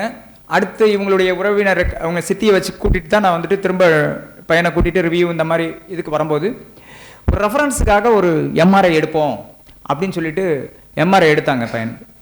அடுத்த பேர் அதிர்ச்சி காத்திருந்துச்சு. முன்புறம் பையனுக்கு முன்புறம் வந்துட்டு 58 mm 35 mm இது மாதிரி ஒரு டைமென்ஷன்ஸ் போட்டு ஒரு சிஸ்ட் இருக்குது அப்படின்னு. இப்போ டாக்டர் டக்குன்னு அதிர்ச்சி ஆகிற மாதிரி டக்குன்னு இவருன்னு அவருடைய செல் நம்பர் எழுதினார். எழுதிட்டு எப்போ வேணால் என்னை கூப்பிடுப்பா அப்படின்னார். ஜென்ரலாக அப்பாயின்மெண்ட் வாங்குவோம், எப்போ வேணால் கூப்பிடுவா அப்படின்னார். சரின்ட்டு. ஆனால் ஆண்டவரை நம்பினோம். இது ஆண்டவர் வந்துட்டு எல்லா மருத்துவருக்கும் தலையாய மருத்துவராக ஆண்டவர் இருக்கிறார் என்று சொல்லிட்டு விசுவாசத்தோடு கடந்து சென்றோம். அடுத்த ஒரு ரிவ்யூ வந்தோம். அதுக்கடுத்து ஒரு ரிவ்யூ வந்தோம். அதுக்கப்புறம் அவர் சொன்னார், ஒன்றும் தொந்தரவு இல்லைல்ல, இனி நீங்கள் வரவே வேணான்னாரு. ஆண்டவர் அப்படியே பரிபூரணமான ஒரு விடுதலை. அதுக்காக நாங்கள் அந்த எதுவுமே எந்த ட்ரீட்மெண்ட்டும் செய்யலை. இன்னைக்கு வருஷம் 2017 ஜனவரி ஏப்ரல் இருக்கும் அந்த எம்ஆர்ஐ எடுத்தப்போ. இப்போ 2023 ஆயிடுச்சு. 5.5 வருஷமாக எந்தவித பாதிப்பும், எந்தவித ஒரு ட்ரௌசினஸ், எந்தவித இதுவும் இல்லாமல் ஆண்டவர் வந்து சுகபத்திரமாக ஒரு அவருக்கு விடுதலையாக்கினால் பரிபூர்ணமாக விடுதலை ஆவீர்கள் என்றபடி ஆண்டவர் வந்து ஒரு மெய்யாகவே விடுதலை கொடுத்திருக்கிறார். கர்த்தருடைய பரிசுத்த நாமத்துக்கு ஸ்தோத்திரம். இன் பிட்வீன் அந்த 2017 ஏப்ரலுக்கு அந்த சூழ்நிலையில் எங்களுக்கு அந்த ஏற்கனவே இருந்த ஒரு பின்னாடி இருந்த மிஸ்ஸஸ்க்கு இருந்த அந்த பிரச்சனை வச்சு 3rd ப்ரெக்னன்சி பாசிபிளான் என்று அந்த நியூரோசர்ஜனிடம் கேட்டோம். அவருக்கு ஒன்றும் அதனால் ஒன்றும் பிரச்சனை இல்லை அப்படின்னு சொன்னார். ஆண்டவர் கேட்டுக்கொண்டபடியே எங்களுக்கு 3ஆவதாக ஒரு ஆண் குழந்தையை கொடுத்தார். 3ஆவதாக அந்த ஆண் குழந்தையை, அதுவும் ஃப்ரீடம். இவன் என்னுடைய பையன் 34 வாரத்தில் பிறந்தான். இவன் வந்து 31 வீக்ஸில் பிறந்தான். முதல் பையன் 2450 கிராமு. அவன் ஆல்மோஸ்ட் நார்மல். அவனுக்கு டாக்டரோட காம்ப்ளிகேஷன்ஸ் தான். என்னுடைய 3rd சன்னு 1790 கிராம் தான் இருந்தான். ஆனால் நாங்கள் அந்த திரும்ப அந்த மாதிரி பிரச்சனை மெடிக்கல் ஃபெசிலிட்டிஸ் பத்தாதுங்கிறதுனால அந்த டாக்டர்கிட்ட சொல்லிட்டு இமீடியட்டாக நான் கீதாஞ்சலி அனுப்பி விட்றேங்கன்னு சொல்லிட்டு நேராக இங்கேயே வந்துட்டு அவன் டெலிவரி பண்ணும்போது இந்த கம்மியான வாக்கு இருக்கிறதுனால லங்ஸ் மெச்சூர் ஆயிருக்காதா, இந்த மாதிரி மூச்சுத்திறல் இருக்குமா, எந்த பிரச்சனை இருக்குன்னு ஒரு பயத்தோடே இருந்தாங்க. ஆனால் ஆண்டவர் எங்களுக்கு ஏற்கனவே பேசியிருந்ததுனால நிச்சயமாக அவர் வந்துட்டு சுகபத்திரமாக ஒரு கொடுப்பார் என்று சொல்லி விசுவாசித்து காத்திருந்தோம். அந்த பீடியாட்ரிஷியனுமே போயிட்டாங்க, இதனுடைய டெலிவரி ரூமுக்கு போயிட்டாங்க. அந்த ஆண்டவர் வந்துட்டு லேசான மூச்சு திணறலோடு குழந்தை பிறந்தது. 1790 கிராம் தான் இருந்தான். கிட்டத்தட்ட ஒரு 30-35 நாள் நாங்கள் கீதாஞ்சலி மெடிக்கல் சென்டரில் தான் இருந்தோம். அந்தபடி நல்லபடியாக டிஸ்சார்ஜ் ஆகி எந்தவித காம்ப்ளிகேஷன்ஸும் இல்லை. அவன் நல்லபடியாக இப்போ எல்கேஜி படிச்சுக்கிட்டு இருக்கான். 4 வயது ஆகிறது, எல்கேஜி படிச்சுக்கிட்டு இருக்கான். இப்படியாக ஆண்டவர் எங்களுக்கு 3 குழந்தைகளை கொடுத்து ஆசீர்வச்சிருக்கிறார். அதுவும் இல்லாமல் நான் எங்களுடைய வீட்டுக்கு தனி கொடுத்து நான் வந்த பிறகு என்னுடைய பாஸ்டர் ஒரு நாள் வந்து ஜெபம் பண்ணினார் எங்கள் வீட்டில். அது வரைக்கும் சொந்த வீட்டில் தான் இருந்ததுனால எங்களுக்கு ஒரு சொந்த வீடு வேணும் அப்படின்லாம் ஆண்டவர்கிட்ட நான் கேட்டதில்லை. அவர் ஜெபம் பண்ணும்போது நீங்கள் சொந்தமாக வீடு கட்டி இடம் வாங்கி வீடு கட்டுவீங்க அப்படின்னாங்க. இது என்ன இப்படி சொல்கிற, நமக்கு விருப்பமே இல்லையே அப்படின்னு நினச்சோம். ஆனால் அவர் சொன்னது கிட்டத்தட்ட 2009ஆம் ஆண்டு. 2015ஆம் ஆண்டு எங்களுக்கு ஆண்டவர் நகரப்புறத்திலேயே ஒரு நல்ல சத்தியமூர்த்தி நகர் என்ற ஒரு இடத்துல ஒரு மெயினான பிளேஸில் ஆண்டவர் வந்துட்டு ஒரு இடத்தை வாங்கும்படியாக கிருபை செய்தார். எங்களிடத்துல பார்த்தா கையில் எதுவும் இல்லை. ஆனால் எங்களுடைய இபிஎஃப் பணம், எங்களுடைய எஸ்பிஐ பேங்க் லோன் மூலமாக அந்த இடத்தை வாங்க கிருபை செய்தார். 2 ஆண்டுகள் கழித்து அவங்களே திரும்ப நீங்கள் கட்டணும் அப்படிங்கிற மாதிரி கொடுத்து அதுக்கும் நாங்கள் லோன் கொடுக்குறோம். நாங்கள் திரும்ப அதையும் ஆண்டவர் கட்டி 2018ஆம் ஆண்டு நாங்கள் பிரதிஷ்டை செய்ய கிருபை செய்தார். அந்த வீடு கட்டும்போது கிட்டத்தட்ட ஒரு பெரிய போராட்டம் இருந்துச்சு. அந்த கட்டும்போது அதுக்கு பின்புறம் ஒரு ஐஏஎஸ் ஆஃபீஸர்ஸ் அவங்களுடைய இடம் இருந்தது. அவர்கள் அதை வாங்கும்படியாக அவர்களுக்கு ஏற்கனவே விருப்பம் இருந்தது போல் அது தெரியவில்லை. ஆனால் கடைசி பார்த்தா அந்த வீடு கட்டுற வரைக்கும் பிரச்சனை இல்லை. கட்டி ஒரு காங்கிரீட்லாம் போனதுக்கப்புறம் பார்த்தா அவங்களுடைய தாய் தந்தையர் திடுதிப்புன்னு பார்த்தா கொஞ்சம் பிரச்சனை, பெரும் போராட்டம் இருந்தது. ஆனால் அதுக்கப்புறம் ஆண்டவர் எங்களுக்காக யுத்தம், நீங்கள் சும்மா இருப்பீர்கள், ஆண்டவர் எங்களுக்காக யுத்தம் பண்ணி அந்த காரியத்தில் ஜெயத்தை தந்து அதை சுதந்திரிக்க ஆண்டவர் கிருபை செய்தார். இப்படியாக ஆண்டவர் தனிமையாக இருக்கிறவர்களுக்கு வீடு வாசல்களை ஏற்படுத்துகிற தேவன் எங்களுக்கு எந்த குறையும் இல்லாமல் படிப்பிலிருந்து எல்லா காரியங்களையும் ஜாப்ல இருந்து திருமண காரியத்திலிருந்து திரும்ப எல்லா சகலத்தையும் அதனதின் காலத்தில் நேர்த்தியாய் செய்து முடித்தார். அது இல்லாமல் இவங்களுக்கு தகப்பனார் 2011ஆம் ஆண்டு இறந்து விட்டாங்க. மிஸ்ஸஸோட தகப்பனார். எனக்கு மைத்துனர் ஒருத்தர் உண்டு. அவருடைய 2020ஆம் ஆண்டு அவருடைய திருமணத்தையும் மகிமையாக நடத்தி வைக்கும்படியாக பொருளாதார தேவை எங்களை கொண்டு ஆண்டவர் சந்தித்தார். இப்படியே இப்படியே எங்களுக்கு ஆசீர்வாதத்தை அளித்த தேவன் மற்றவர்களுக்கும் ஆசீர்வாதமாய் விளங்க பண்ணியிருக்கிறார். ஒரு முக்கியமான ஒரு மற்றவர்கள் ஆசீர்வாதமாக ஆண்டவர் எங்களை பயன்படுத்தினாருங்கிறதுக்கு முக்கியமாக ஒரு 4 சாட்சிகளை நான் சொல்ல விரும்புகிறேன். ஒரு முறை என்னுடைய வேலை பார்த்துருந்த ஒரு ஜேடிஓ ஒருத்தர் இருக்கார், சிவகுமார்னு அண்ணன் அப்படின்னு சொல்லிட்டு ஒரு 1500 ருபீஸை ரிட்டர்ன் பண்ணார். எதுக்குப்பா நான் வந்துட்டு நான் கொடுக்கவே இல்லையே அப்படின்னு. இல்லைண்ணே, நான் 2004ஆம் ஆண்டு 3ஆம் ஆண்டு நான் பிஎஸ்சி போய் சேர்ந்துட்டேன் ராஜாஸ் காலேஜில். நீங்கள் வந்துட்டு டிப்ளமா தான் சேரணும், நான் வேணால் அதுக்குரிய பணத்தை திரும்ப தந்துடுறேன்னு சொல்லிட்டு எங்கள் அப்பாட்ட திரும்ப கொடுத்துட்டீங்க. நான் டிப்ளமா படித்து முடிச்சதுக்கப்புறம் எனக்கு ஜாபில் இருக்கேனே இன்னைக்கு, அதனால் வந்துட்டு நான் அதை திரும்ப தரேனே அப்படின்னு சொல்லிட்டு கொடுத்தாரு. இப்படியாக அவருக்கு ஆசீர்வாதமாக இருந்ததை ஒரு நாள் தெரிவித்தார். ரெண்டாவது ஒரு நாள் என்னுடைய பையன் ஹாஸ்பிட்டலில் இருக்கும்போது, இதே மாருதி ஹாஸ்பிட்டலில் இருக்கும்போது திருச்சி சிட்டி ஏஜி சர்ச்சுக்கு ஒரு நாள் போயிருந்தேன். அப்போதைக்கு செல்வகுமார் என்று ஒரு சகோதரன் உண்டு. அவர் சிபிசிஎல் என்ற நிறுவனத்தில் ஒர்க் பண்ணியிருந்தார். அதுக்கு முன்னதாக சுகர் ஃபேக்ட்ரியில் ஒர்க் பண்ணியிருந்தார். அப்போதைக்கு எங்கள் சர்ச்சுக்கு வந்திருக்காரு. அப்போ பழக்கம். அப்போது அவரை சந்தித்த போது எங்களுடைய சபையில் சத்யா என்ற சகோதரி ஒருத்தர் இருந்தாங்க. அவங்களுடைய அந்த மேரேஜ் அரேஞ்ச்மெண்ட் பண்ண அவரை சந்தித்து கிருபை செய்தார். இப்பொழுது அவர்கள் சென்னையில் இருக்காங்க, சிபிசிஎல்ல ஒர்க் பண்ணிட்டு இருக்காங்க. 3 பிள்ளைங்க. அவங்க நல்ல ஆண்டவர் அவரை ஆசீர்வாதமாக வைத்திருக்கிறார்.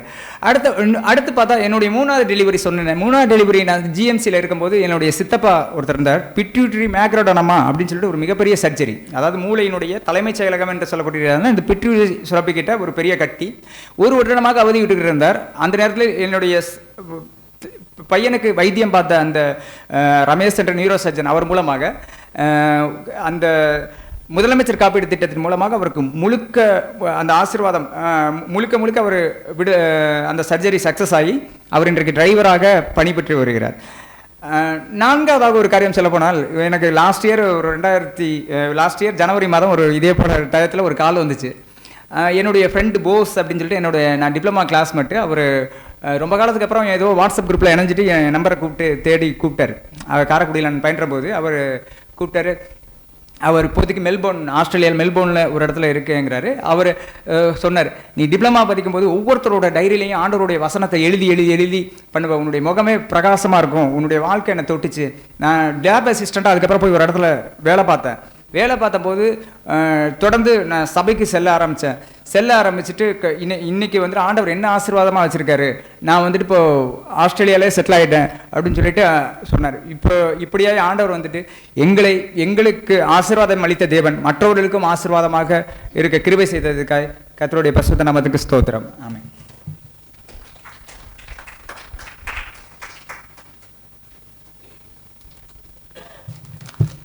பிரைஸ்லாம். ஒரே நிமிஷம் ப்ரே பண்ணிக்கலாம். மகா அன்பும் இரக்கம் நிறைந்த எங்கள் பரலோக பிதாவே, இயேசப்பா தகப்பனே, இந்த வேளையிலும் கூடி வந்திருக்கிற ஒவ்வொருடைய மனக்கண்களும் அவர்களுடைய இருதயங்களும் செவிகளும் திறக்கப்படுவதாக ராஜா. சாட்சி அவர்கள் மத்தியில் கிரியை செய்யட்டும்.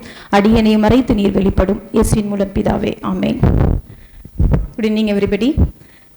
முதலாவது businessman fellowship India Trichy chapter அவர்கள் எல்லாருக்கும் ஹாப்பி நியூ இயர். அண்ட் முதலாவது இந்த வாய்ப்பை கொடுத்த என் தேவாதி தேவனுக்கு நான் நன்றியை தெரிவிக்கிறேன். இரண்டாவதாக பிஎம்எஃப்ஏ திருச்சி சாப்டருடைய பிரசிடெண்ட், வைஸ் பிரசிடெண்ட் எல்லாருக்கும் என்னுடைய தேங்க்ஸை சொல்லிக்கிறேன். இந்த உலக பிரகாரமாக ஒரு விஷயம் சொல்லுவோம், பிறப்புக்கும் இறப்புக்கும் நடுவில் ஒரு லெஜண்ட், அந்த வாழ்க்கையை ஒரு சரித்திரம் படிக்கிற மாதிரி வாழணும் அப்படின்னு. நான் அதை எப்படி எடுத்துக்கிட்டேன்னா, இது உலக பிரகாரமாக நம்ம சொல்கிறது, பிறப்புக்கும் இறப்புக்கும் we should live a better life அப்படி. அது உலக பிரகாரமாக. ஆவிக்குரிய ரீதியாக நம்ம பார்க்கும்போது பிறப்புக்கும் இறப்புக்கும் நடுவில் 2 இருக்குது, ரட்சிப்பு, சந்திப்பு. அந்த ரட்சிப்பு சந்திப்புங்கிறது நம்ம வாழ்க்கையில் ரொம்ப ரொம்ப முக்கியமான பகுதி. நீங்கள் இந்த பிறப்புக்கும் இறப்புக்கும் நடுவில் வாழ்க்கை ஐஏஎஸ்ஸாக இருக்கலாம், சிஎம்மாக இருக்கலாம், கவர்னராக இருக்கலாம், ஆனால் பரலோக ராஜ்யத்துக்கு போக முடியுமா? It is questionable. ஆனால் இந்த ரட்சிப்பையும் இந்த சந்திப்பையும் நம்ம பெற்றுக்கொள்ளும் போது நம்ம நிச்சயமாக பரலோக ராஜ்யத்துக்கு பங்குள்ளவர்களாக மாற முடியும். அதை தான் நான் உங்கள்கிட்ட ஷேர் பண்ண போகிறேன்.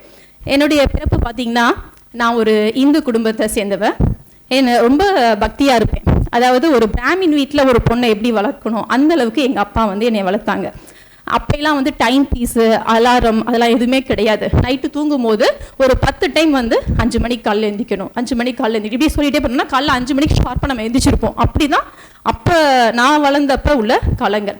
அப்போ நான் 5 மணிக்கு எழுந்து கந்தசஷ்டி கவசம் இந்த மாதிரி தான் படித்து அந்த பஜனைலாம் கோயிலில் போய் இதெல்லாம் பண்ணி நான் கடந்து வந்தது. அப்போ வந்து நான் போய் ப்ரேயர் பண்ணுவேன். ஜஸ்ட் இந்த செவுத்துட்ட ஒரு பாலை போட்டால் கூட ரிட்டன் வரும் தானேங்க. இந்த வாலில் ஒரு வால் தூக்கி கூட ரிட்டர்ன் வருங்க. ஆனால் நான் போய் வழிபட்ட தெய்வம் ஒரு நாள் கூட என்கிட்ட பேசினதே கிடையாது. அப்போ வந்து நான் இப்படியே என் வாழ்க்கை போயிட்டு இருந்தது. அப்போ இயேசு எப்படி எனக்கு அறிமுகமானார்னா, அந்த 2வது பகுதி ரட்சிப்பு எப்படி எனக்கு அறிமுகமானார்னா, என்னுடைய சித்தி வந்து பயங்கரமான ஒரு வயிற்று வலியினால் அவதிப்பட்டு இருந்தாங்க. அப்போ நாங்கள் ஒரு வாடகை வீட்டில் குடியிருந்தோம். அவங்களுடைய அந்த அழுகை சத்தத்தை தாங்க முடியாம, கேட்க முடியாம, தூங்க முடியாம அந்த ஹவுஸ் ஓனர் அப்போ வந்து தெரு பிரசங்கம்லாம் நீங்கள் நிறையா பார்க்கலாம். இப்போலாம் அது கம்மி. அப்போலாம் தெரு பிரசங்கம் சைக்கிளில் தான் அந்த மாதிரி பிரசங்கம்லாம் நாங்கள் நிறையா பார்த்துருக்கோம். அப்போ தெருவில் வந்து ஒரு சிஸ்டரும் ஒரு பிரதரும் வந்து இயேசுவை பற்றி அறிவிச்சிட்டு போவாங்க. இல்லை திடீர்னு யாராவது கூப்பிட்டு ப்ரேயர் பண்ண சொன்னால் ப்ரேயர் பண்ணுவாங்க, சர்ச்சுக்கும் இப்படிலாம் சொல்லுவாங்க.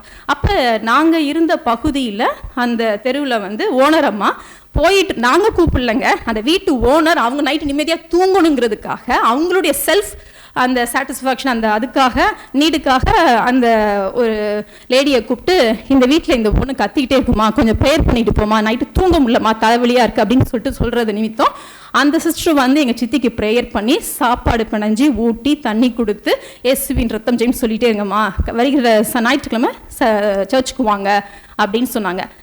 அந்த அவ்வளோ கத்தி ஆர்ப்பாட்டம் பண்ணிட்டு இருந்தாங்க. ப்ரேயர் பண்ணாங்க, சாப்பிட்டாங்க, தண்ணி குடித்தாங்க, வயிற்று வலியே ஸ்டாப் ஆயிடுச்சு. அப்போ நான் வந்து 8 வயசு, எனக்கு ஒன்றும் தெரியாது. Just I am observer, viewer, ஒரு பார்வையாளரை தான் நான் அதை வந்து பார்த்துட்டு இருந்தேன். அப்போ எனக்கு ரொம்ப ஆச்சரியமாக இருந்தது. சின்ன வயசில் நான் வந்து சின்னதுலேருந்தே நான் வந்து பக்தி வைரத்தில் வந்து நான் வளர்ந்ததுனால எனக்கு இது வந்து ஒரு டச்சிங்காக இருந்துச்சு. நம்ம இவ்வளோ நாள் இது பண்ணிகிட்டு இருக்கோம், கொஞ்சம் மெச்சூர்டு திங்கிங் இருக்கும், இது பண்ணிட்டு இருக்கோம், என்னுடைய கடவுள் பேசினது இல்லையே, இது என்னது ரோட்டில் போகிறவங்க, அதுவும் நாங்கள் கூப்பிடல, இன்னொரு 3rd பர்சன் கூப்பிட்டு சொல்கிறப்ப ஒரு ஃப்ரீயாகவே இலவசமாக லட்சமாக கோயிலாக போய் அலைஞ்சு ஒன்றும் கிடைக்காதப்ப ஜஸ்ட் ஃப்ரீயாகவே இலவசமாக ஒரு விஷயம் கிடைக்கிது. அதுவும் சாதாரண விஷயம் இல்லைங்க, லட்சம் செலவு பண்ணியும் கிடைக்காத ஒரு விஷயம் செலவே பண்ணாமல் கிடைக்கிதே அப்படின்னு எனக்குள்ள ஒரு கேள்வி வந்தது. தொடர்ச்சியாக நாங்கள் வந்து அந்த ஆலயம் போய்கிட்டே இருந்தோம். அங்கே போய் அவங்க கைத்தட்டி ஆராதிக்கிறது, கண்ணை மூடி ப்ரேயர் பண்ணுறது, அங்கே கொடுக்கப்படுகின்ற ஒரு சாட்சிலாம் இல்லைங்க, கிட்டத்தட்ட ஒரு 10-15 சாட்சி அங்கே சொல்லுவாங்க. எல்லாமே மேக்ஸிமம் வந்து ஹிந்து பீப்புளாக தான் இருக்கும், வித்தியாசமாக இருக்கும். அப்போ அங்கே கேட்கப்படுகின்ற சாட்சிகள், அங்கே அந்த செர்மன், அந்த மெசேஜ், அந்த ப்ரேயர், அந்த அனைட்டிங் எல்லாமே எனக்கு ரொம்ப ஆச்சரியமாக இருந்தது. எங்கே இருந்துடா வந்தாங்க, என்னடா வார்த்தைன்னு சொல்கிறாங்களே, நம்ம கலோக்கியெல்லாம் நம்ம அப்படி தானே பேசுவோம், என்ன அதில் இருக்குது, அந்த புக்கில் என்ன இருக்குது, அந்த வேர்டுக்கு பவரா, வாட் இஸ், எனக்கு என்ன நடக்குது என்னை சுற்றி அப்படின்னு சொல்லிட்டு நான் ஒன்றையுமே வாட்ச் பண்ண ஆரம்பித்தேன். அப்போ வந்து பைபிள் வந்து வாங்கக்கூடிய பைசா என்கிட்ட இல்லை, அது வெறும் 40 ரூபா தான், 35 ரூபாயோ 40 ரூபாயோ தான். அதை நான் வந்து என்னுடைய பாஸ்டர் மூலமாக நான் அதை பெற்றுக்கொண்டு, எனக்கு ரொம்ப பக்தி வைராக்கியமா, எனக்கு எப்படி ப்ரேயர் பண்ணுறதுன்னு தெரியாது. அப்போ நான் வந்து ஹிந்துவில் வந்து என்ன பண்ணுவோம், 4 மணிக்கு எழுந்துச்சு எங்கள் அப்பாலாம் வந்து துண்டை வந்து இடுப்பில் கட்டிட்டு பூஜை பண்ணுவாங்க. அப்போ நான் என்ன பண்ணுவேன், 4 மணிக்கு நான் குடிச்சதில்லை, 4 மணிக்கு எழுந்துச்சு புக்குக்கு நடுவில் வச்சேன். அப்பா போலீஸு, அதுவும் அவர் இந்த ஹிந்து டெம்பிளில் ஒரு முக்கியமான ஒரு இதனால ரொம்ப இது பண்ண மாட்டாங்க. ஸோ அவருக்கு தெரியாமல் நான் வந்து பைபிள் டெய்லி படிக்க ஆரம்பித்தேன். அதில் உள்ள ஒவ்வொரு வேர்டும் என்கிட்ட ஏதோ ஒரு பீஸ் ஆஃப் மைண்டு, ஒரு சமாதானம், என்கிட்ட ஏதோ பேசுது, சம்திங் எனக்கு பிடிச்சிருக்கு. ஸோ நான் அதை தொடர்ந்து நான் படிச்சுக்கிட்டே இருந்தேன். அப்போ வந்து நம்ம இது கூட இருக்குல்ல, யோவான் 1:1 பார்த்தீங்கன்னா, ஆதியிலே வார்த்தை இருந்தது, அந்த வார்த்தை தேவனிடத்தில் இருந்தது, அந்த வார்த்தை தேவனாய் இருந்தது. வார்த்தை வந்து தேவன் சொல்றாங்க, வார்த்தை வந்து யெகோவான்னு சொல்றாங்க, வார்த்தை வந்து இயேசுன்னு சொல்றாங்க, வார்த்தை வந்து கர்த்தர்னு சொல்றாங்க, வார்த்தை வந்து பரிசுத்த ஆவியர்னு சொல்லாங்க. அந்த வார்த்தையை மட்டும் பிடிச்சிட்டா எல்லாமே நம்மளுக்கு கிடைக்குமா? எனக்கு வந்து எல்லாருமே வேற வேற பர்சன் நினைச்சிட்டு இருந்தேன். எல்லாமே சேம் பர்சன் எனக்கு தெரியாது. ஸோ அப்போ வந்து இது எல்லாமே வந்து வேற வேற பர்சன் நினச்சி எனக்கு அப்போ ஆரம்ப புதுசுனால சம்திங் நான் வந்து ரிசர்ச் பண்ணிக்கிட்டே இருந்தேன் என்னதான் அந்த வார்த்தையில் இருக்குது அப்படின்னு. அப்போ வந்து எனக்கு ப்ரேயர் பண்ண தெரியாததுனால முஸ்லீம்ஸ்லாம் எப்படி பண்ணுவாங்க, உட்காந்து பண்ணுவாங்க, நின்றுட்டு பண்ணுவாங்க, மண்டிட்டு பண்ணுவாங்க, இந்த மாதிரிலாம் நான் டிஃப்ரெண்ட் எனக்கு தெரிஞ்ச வகையில் எப்படியெல்லாம் ஜீசஸை நான் ஃபாலோ பண்ணணுமோ அப்படியெல்லாம் நான் ஃபாலோ பண்ணிக்கிட்டே இருந்தேன். அதுக்கு முன்னாக ஒன்று ஆக்சுவலி இந்த இடத்துல வந்து இந்த டாபிக் என்னென்னா பிஸ்னஸ்மேன் ஃபெலோஷிப் இந்தியா. பிஸ்னஸ்மேனுக்கும் நான் வந்து ஒரு government employee, junior telecom officer, அதுக்கும் எனக்கும் என்ன சம்பந்தம் அப்படின்னா வேதத்தில் ஒரு வசனம் இருக்குது, யோவான் 4:34 இயேசு அவர்களை நோக்கி நான் என்னை அனுப்பினவருடைய சித்தத்தின்படி செய்து அவருடைய கிரியையை முடிப்பதே என்னுடைய போஜனமாக இருக்கிறது. அப்போ பிதா வந்து ஜீசஸை நமக்காக இந்த வேர்ல்டில் அனுப்பும்போது அவரே வந்து அப்பாவுடைய பிஸ்னஸ் தான் பண்ணார். அப்போ இப்போ ஏசப்பா மேலே இருக்காங்க, அப்போ என்ன அனுப்பியிருக்காரு. ஸோ நான் வந்து இங்கே எதுக்காக உங்கள் மத்தியில் நிற்கிறேன்னா I am here to do my father's business. So இதை நான் உங்களுக்கு சொல்ல விரும்புகிறேன். ஏன்னா வசனத்தின் மூலமாக ஒன்று எசப்பா அந்த வேர்ட் ஆஃப் காடோட இம்பார்ட்டன்ஸ் எனக்கு தெரியப்படுத்தினால நான் அதை உங்களுக்கு ஷேர் பண்ணுறேன். இப்போ அந்த வசனம் எல்லாமே நான் படித்து இப்படியே நான் வந்துட்டு இருக்கிறப்ப திடீர்னு ஒரு நாள் 8th ஸ்டாண்டர்ட் அப்போதைக்கு எங்கள் வீட்டில் வெட்னஸ்டே அன்னைக்கு வெட்னஸ்டேனாலே நம்ம தலை குளிச்சுட்டு போய் ஸ்போர்ட்ஸ் யூனிஃபார்ம், ஸோ தலை குளிச்சுட்டு போயிட்டு டபுள் பிளாட் போட்டு ரிட்டன் வீட்டுக்கு வந்தோன்னே புரடிலாம் கொஞ்சம் ஈரமாக இருக்கும்ல, அதனால் விரித்து காய போட்டுட்டு இருந்தேன். நானும் என் தம்பியும் எங்கள் வீட்டை சுற்றி விளையாண்டுட்டு இருந்தோம். எதுக்காகனா தம்பிக்கு வந்து அப்பா ஒரு புது ஷூ வாங்கிட்டு வந்திருக்காங்க, ஸோ அதை போட்டு நடந்து ஓடி பார்க்கலாம் ஃப்ளெக்சிபிளாக இருக்கா அப்படின்னு செக் பண்ணலான்னு தம்பி முன்னாடி போகிறாரு, நான் பின்னாடி வரேன். அவன் முன்னாடி போயிட்டான் கொல்லை பக்கம், பின்னாடி நான் போகிறப்ப இந்த ஃபிங்கர் தெரியுதா லேசாக ஒரு மோல்டு இருக்கும், இங்கே எதுவுமே இல்லை, இந்த ஃபிங்கரில் லேசாக மோல்டு இருக்கும். இந்த லேசாக தான் அந்த நம்ம மோட்ரு போடுவோம்ல போர், அந்த இது ஏர் கேஸ் அந்த இது திறந்து விடுவாங்கள்ல, அப்போல்லாம் அந்த மாதிரி மோட்டார் தான், இப்போ தான் வேறு மாதிரி. ஸோ அந்த இது திறந்து விடுறப்ப அந்த டியூப் அந்த ஓஸ் வந்து பைப் வந்து எல் ஷேப்பாக கிரவுண்டுக்கு போயிருக்கும், எர்த்து மாதிரி. அது லேசாக என் கையில் பட்டுருச்சு, இங்கேருந்து அந்த செவுறு வரைக்கும் போயிட்டேங்க. அங்கே போனவ ரிட்டன் என்னை இழுத்து வந்து இந்த நான் நிற்கிற இடத்துல அப்படியே படுக்க வச்சிருச்சு, மல்லாக்க அப்படியே படுத்து என் மேலே வந்து கரண்ட் போயிட்டுருக்கு. இங்கேருந்து அவ்வளோ தூரம் போயிட்டேன், அந்த ஈரப்பதம் கரண்ட் பாஸ் ஆகி அந்த சவுத்துலேருந்து இந்த நான் நிற்கிற இடத்துக்கு என்னை ரிட்டன் பாக்கி இழுத்து என்னை அப்படியே படுக்க வச்சிருச்சு, என் மேலே வந்து கரண்ட் பாஸ் ஆகிட்டுருக்கு. ஸோ அப்போ எனக்கு நிறைய பைபிள்லாம் படிச்சிருக்கேன்ல, ஆனால் இவர் தான் கடவுள், இவரை விட்டு இன்னொரு கடவுளை நம்ம போகக்கூடாது, அந்தளவுக்கு இன்னும் என் மைண்டில் வரல. பட் நான் தான் ரிசர்ச்லேயே இருக்கேன்ல. ஸோ அந்த டைம் ரிட்டன் வந்து இங்கே படுக்க வச்சுன்னா எனக்கு அப்படியே எல்லாமே சீன்ஸாக ஓடுது. நம்ம மறிக்க போகிறோம், அப்பா விட்டு போகிறோம், அம்மா விட்டு போகிறோம், ஃப்ரெண்ட்ஸை விட்டு போகிறோம், தம்பியை விட்டு போகிறோம், இது மட்டும் என் மைண்டில் ஓடிட்டு இருக்கப்ப எனக்கு மைண்டில் ஓடுது. என்னை பார்க்குறவங்க பார்த்தா ஒயிட் பால் மட்டும் தான் தெரியுது, பிளாக் தெரியல, மேலே போயிடுச்சு. அன்னைக்கு நான் தலையை விரிச்சு போட்டதேன்னு சொன்னேன்ல, அந்த ஹேர் எல்லாமே கரண்ட் பாஸ் ஆகாதான், நமக்கு தெரியாதுல்ல, ஹேர் எல்லாமே எயின்ஸ்டீன் மாதிரி அப்படியே மேலே நீட்டிட்டு நிற்கிது. கீழே இப்படி படுத்திருக்கேன், ஹேர் ஃபுல்லாக இன்னும் எனக்கு திக்காகவும் இருக்கும், இன்னும் நீளமாகவும் இருக்கும். அப்போ ஹேர் ஃபுல்லாக நீட்டிகிட்டு இருக்கு, நான் மட்டும் கீழே படுத்திருக்கேன், என் ட்ரெஸ்ஸில் கரண்ட் பாஸ் ஆகல, பாடியில் பாஸ் ஆகுது. ஸோ எங்கள் அம்மா அதுக்கு நியரஸ்ட்டாக பாத்ரூம் போயிருக்காங்க. அப்போ தம்பி வந்து என்னை டச் பண்ணாமல், அம்மா அக்கா விழுந்துட்டு எந்திக்கலை. அவன் பாயிண்ட் என்னன்னா, நான் அவனை அடிச்சுட்டு அவன் வந்து என்னை அடிச்சுட்டு போயிருந்தா திருப்பி நான் அவனை போய் அடிச்சிருவேன். அப்போ எல்லாம் நம்ம கேரக்டர் அப்படி தானே உடனே அடிப்போம்ல, என்ன அது விழுந்துருச்சு ஏன் எந்திக்கலை அப்படின்னு அவனுக்கு ஒரு கொஸ்டின் மார்க். அப்போ அம்மாட்ட வந்து இந்த மாதிரி அக்கா எந்திக்கலை அப்படின்னு சொன்னோன்னே அம்மா வந்து என்னை நேராக கையை பிடிச்சிருந்தாங்கன்னா அவங்களையும் பிடிச்சிருந்துருக்கும். அப்படி பண்ணாமல் அம்மா என்ன பண்ணாங்கன்னா ட்ரெஸ்ஸை பிடிச்சிருந்துருக்காங்க. ட்ரெஸ் உடனே சம்திங் ஏதோ ஒரு இது தெரிஞ்சிடுச்சு, ஏதோ கரண்ட் பாஸ் ஆகுதுன்னு. அப்போ ஃப்ரண்ட்டில் போய் இபியை ஆஃப் பண்ணுறதுன்னா அவங்களுக்கு பயம், டைரெக்டாக கை பிடிச்சி வச்சோன்னா அவங்கள பிடிச்சிருன்னு சொல்லிட்டு கட்டை எடுத்து அடிக்க அந்த நாலேஜில் இல்லை. வெளியே ஓடுறாங்க, திரும்ப வராங்க, ஐயோ கரண்ட் ஷார்ட்னா இன்னும் ஃபியூ செகண்ட்ஸில் மறிச்சிடுவாங்களே, நான் வெளியே போனால் டைம் ஆகிடுமே மற்றவங்களை கூட்டிகிட்டு வரக்குன்னு சொல்லி திருப்பி ரிட்டர்ன் வந்து என்ன நினச்சாங்கன்னு தெரில, என் முடியை இங்கேருந்து அந்த டோர் வரைக்கும் இழுத்துட்டே போயிருக்காங்க. இழுத்துட்டு போய் தூக்கி நிற்க வச்சாங்க. நான் சொன்ன ஃபர்ஸ்ட் வேர்ட் ஏசப்பாக்கு நன்றி சொல்லுங்கம்மா. சொன்ன ஃபர்ஸ்ட் வேர்ட் அம்மா ஏசப்பாக்கு நன்றி சொல்லுங்கன்னு நான் சொல்லலை, ஏசப்பாக்கு நன்றி சொல்லுங்கம்மா. அந்த வேர்டுக்கு அப்புறமா தான் okay he is the true God அப்படின்னு நான் தெரிஞ்சுக்கிட்டேன். எங்கள் அப்பா கோயிலுக்கு கூப்பிட்டா கூட நான் போக மாட்டேன், ஏன்னா அவர்கிட்ட ஓப்பனாக சொல்லிட்டேன்.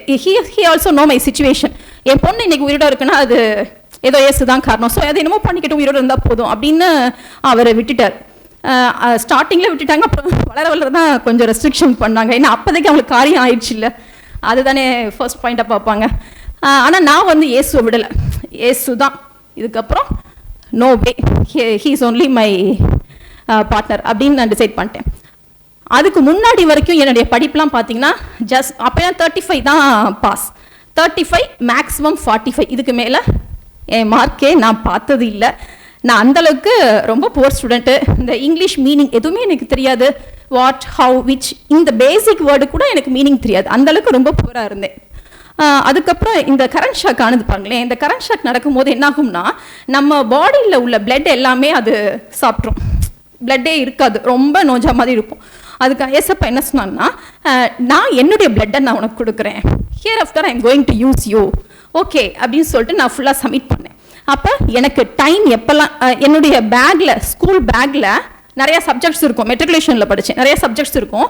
பட் வந்து ஒவ்வொரு வருஷமும் புக்கு மாறுது, ஆனால் பைபிள் வந்து பிறப்புலேருந்து இறப்பு வரைக்கும். ஸோ அதை நம்ம ஃபர்ஸ்ட் சப்ஜெக்டாக வச்சுப்போன்னு சொல்லிட்டு என் பேக்கில் வந்து பைபிள் வச்சுப்பேன். அப்போ வந்து ரொம்ப பெருசாலாம் பேக் வாங்க காசு இருக்காது, ஜோல்னா பை மாதிரி இருக்கும். அது நிறைய டைம் பிஞ்சு பிஞ்சு போகும், ஏன்னா பைபிளும் வைக்கிறப்ப கொஞ்சம் லென்த்தியாக இருக்கும், ஏன்னா பழைய படத்துக்கு ரெண்டும் சேர்த்து ஒரு இதாக இருக்கும்ல. ஸோ அது பிஞ்சாலும் பரவாயில்லன்னு சொல்லிட்டு எனக்கு இதுதான் உயிர் அப்படின்னு சொல்லிட்டு, ஏன்னா இன்றைக்கி நான் உயிரோடு இருக்கேன்னா ஜீசஸ் தானே. ஸோ நான் அந்த மாதிரி தான் நான் ஸ்கூலுக்கு போயிட்டு இருந்தேன். அப்போ எனக்கு டைம் கிடைக்கிறப்ப கிரவுண்டில் உட்காந்து படிக்கிறது, லஞ்ச் டைம் சீக்கிரம் சாப்பிட்டு முடிச்சுட்டு படிக்கிறது, என்னை பார்த்தாலே ஒரு பைத்தியம் தான் டிசைட் பண்ணுவாங்க. என்கிட்ட யாரும் அந்தளவுக்கு பேசவும் மாட்டாங்க. I never mind of it, அப்புறம் நான் அதை பெருசாகவே எடுத்துக்கல. ஏன்னா நான் படிச்சுட்டு இருக்கப்ப எனக்கு ஒரு வசனம் வந்துச்சு, உன்னத பாட்டு 1:5, நான் கருப்பாக இருந்தாலும் அழகா இருக்கிறேன். அந்த டைம் ரொம்ப ஃபேவர், இப்போவாவது கொஞ்சம் பார்க்குற மாதிரி இருக்கேன், அப்பெல்லாம் சத்தியமாக பார்க்கவே முடியாது. இந்த வசனம் வந்து எனக்கு ரொம்ப பிடிச்சிருச்சு. நான் கருப்பாக இருந்தாலும், நான் எப்படி எடுத்துக்கிட்டேன்னா, நான் கருப்பாக இருந்தாலும் கிறிஸ்துவுக்குள் அழகாக இருக்கிறேன், I have taken like that. அந்த மாதிரி இருந்து என்னுடைய காரியங்கள் போயிட்டே இருந்தது. அப்போ வந்து அடுத்த வசனம் 1 யோவான் 5:4, தேவனால் பிறப்பதெல்லாம் உலகத்தை ஜெயிக்கும், நம்முடைய விசுவாசமே உலகத்தை ஜெயிக்கிற ஜெயம். ஸோ தேவனால், அப்போ நான் வந்து தாயின் கருவில் உருவாகும் முன்னே ஏசப்பா என்ன தெரிஞ்சிருக்காரு. அப்போ நான் வந்து ஒரு தேவனுடைய பிறப்பு தான், அப்போ நான் நிச்சயமாக வின் பண்ணுவேன் அப்படின்னு சொல்லிட்டு வசனத்தை வச்சு இது வந்து ஒரு உயில், ஒரு லவ் லெட்டர், நம்மளுக்குன்னு ஒரு உத்தரவாதம் கொடுக்குற ஒரு இதை வச்சு தான் நான் ப்ரேயர் பண்ணி என்னுடைய ஸ்டடீஸை வந்து நான் டெவலப் பண்ணேன். நான் ஜஸ்ட் 35-45 எடுத்த என்னைய கிளாஸ் ஃபர்ஸ்ட்டாக வந்தேங்க, 75 இல்லைங்க, 80 இல்லைங்க, கிளாஸ் சப்ஜெக்ட் டாப்பர். ஃபியூ டேஸில் கிளாஸில் உள்ளவங்க ஸ்டாஃப் எல்லாமே சர்ப்ரைஸாக பார்த்துட்டு, உன்னால் முடியும், something has happen to you, நீ ட்ரை பண்ணுன்னு சொன்னாங்க. அதுக்கப்புறம் எந்த காம்படிஷனாலுமே நான் எந்திரிச்சு நிற்பேன் ஃபர்ஸ்ட் ஆளாக. திருக்குறள்னு சொல்லுவாங்க, அடுத்த நிமிஷம் நான் எந்திரிச்சு நிற்பேன். என் ஃப்ரெண்ட்ஸ்லாம் சிரிப்பாங்க, சுற்றிலாம் ஸ்கர்ட்டை பிடிச்சி இழுப்பாங்க, உட்காருன்னு. இல்லை ஏசப்பா நிற்க சொல்லிக்காரு, நான் நிற்பேன். கேவலப்படுத்தாதடி, அட்டன் பண்ணி நீ ஃபெயிலியர் ஆகிறதுக்கு இப்பயே உட்காந்துரு, no he has told me to stand up, that's all அப்படின்னு சொல்லிட்டு ஃபஸ்ட்டு பேரை கொடுத்துருவேன். அது என்ன மாதிரி காம்படிஷன்னாலும் பரவாயில்ல, ஒரு இடமா அது எனக்கு தான். I have decide like that. 1000நாலும் அந்த ஒரு இடம் எனக்கு உண்டு, ஒரு இடம்னாலும் அந்த ஒரு இடம் தான் எனக்கு உண்டு. அந்த மாதிரி நான் ரொம்ப க்ளீனாக இருந்தேன். அப்போ திருக்குறள் காம்படிஷன் எப்போதுமே ஒரு பொண்ணு தாங்க ஃபர்ஸ்ட்டாக வரும்.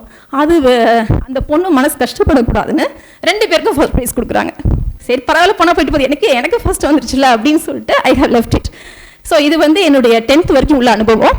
அப்போ வந்து அடுத்ததான் அதான் ஞானம்னு சொல்கிறேன்ல, யாக்கோபு 1:5, உங்களில் ஒருவன் ஞானத்தில் குறைவுள்ளவனாய் இருந்தால் யாவருக்கும் சம்பூர்ணமாய் கொடுக்கிறவரும் ஒருவரையும் கடிந்து கொள்ளாதவருமாகிய தேவனிடத்தில் கேட்க கடவன், அப்பொழுது அவனுக்கு கொடுக்கப்படும். இந்த வசனத்தை வச்சு தான் நான் வந்து இது என்னோட ஞானத்தை பெருத்துக்கொண்டேன், ப்ளஸ் அறிவையும் பெற்றுக்கொண்டேன். இன்னொரு வசனம் பார்த்தீங்கன்னா சங்கீதம் 144:1, என் கைகளை பொறுக்கும் என் விரல்களை யுத்தத்திற்கும், ஏன்னா எக்ஸாம் ஹால் மெயினாக நம்ம எழுதணும்ல, ஸோ என் கைகளை பொறுக்கும் என் விரல்களை யுத்தத்திற்கும் படிப்பிக்க என் கண்மலையாகிய கர்த்தருக்கு ஸ்தோத்திரம். நான் எக்ஸாம் ஹால் உள்ளே போகிற வரைக்கும் இந்த வசனத்தை படிப்பேன். சப்ஜெக்ட் வந்து வீட்டோட முடிஞ்சிருச்சு, அது வந்து அந்த டைம் தான். உள்ளே போகிறப்ப நான் வசனம் தான் படிச்சுப்பேன், எல்லாமே வித்தியாசமாக பார்ப்பாங்க.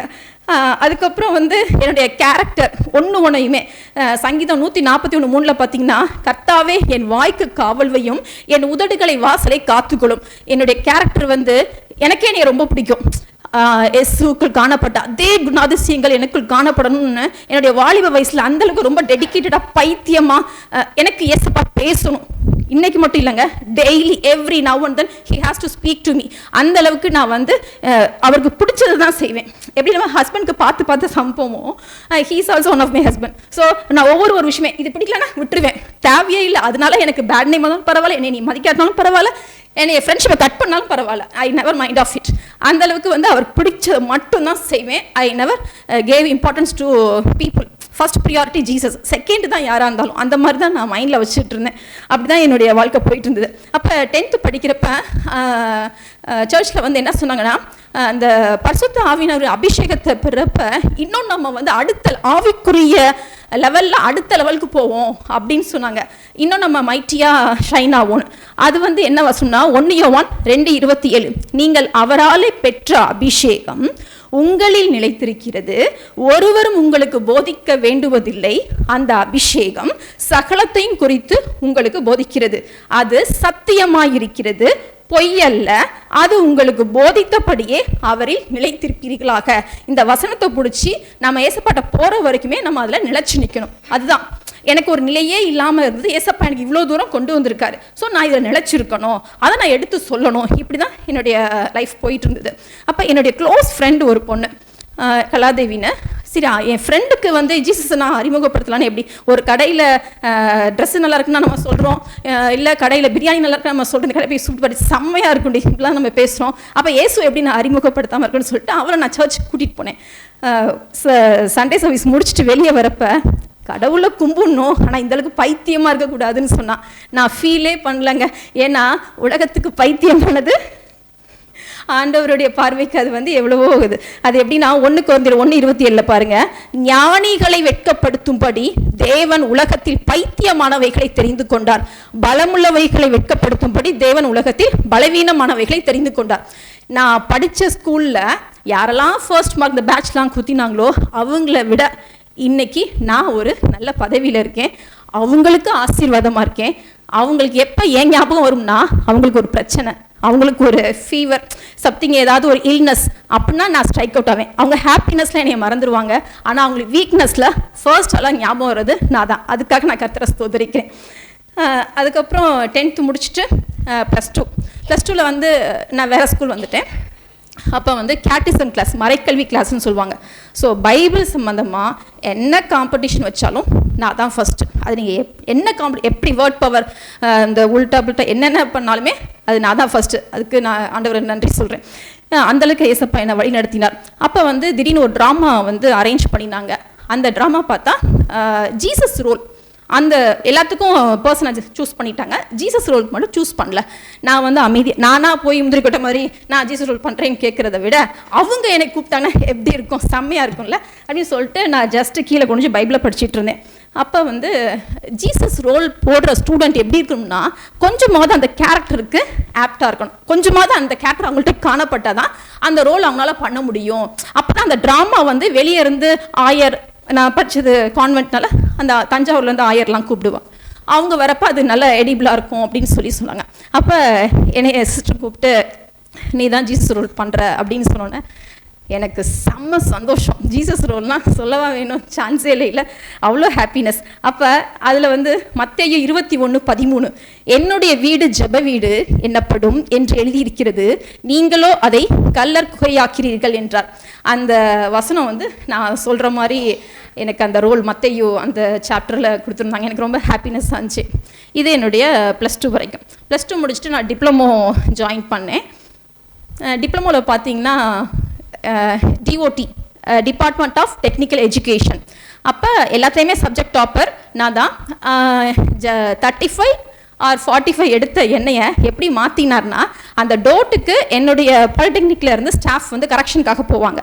அப்போ நாளைக்கு கரெக்ஷனுக்கு போகிறாங்கன்னா இன்றைக்கி ஈவினிங் எனக்கு வீட்டுக்கு ஃபோன் வருது, ஸ்டாஃப் கூப்பிட்றாங்க. இது வரைக்கும் காலேஜ் வந்ததில்லை ஸ்டாஃப்ட இருந்து. கால் வருது, ஃபோன் பண்ணுறாங்க. இந்த மாதிரி நீ வந்து இருக்கிற கொஸ்டின்ஸ்க்கு ஏஆர்பின்னு இருக்கும். நம்ம எக்ஸாமில் எழுதுறது வந்து ஏதாவது ஒன்று தான் எழுதுவோம்.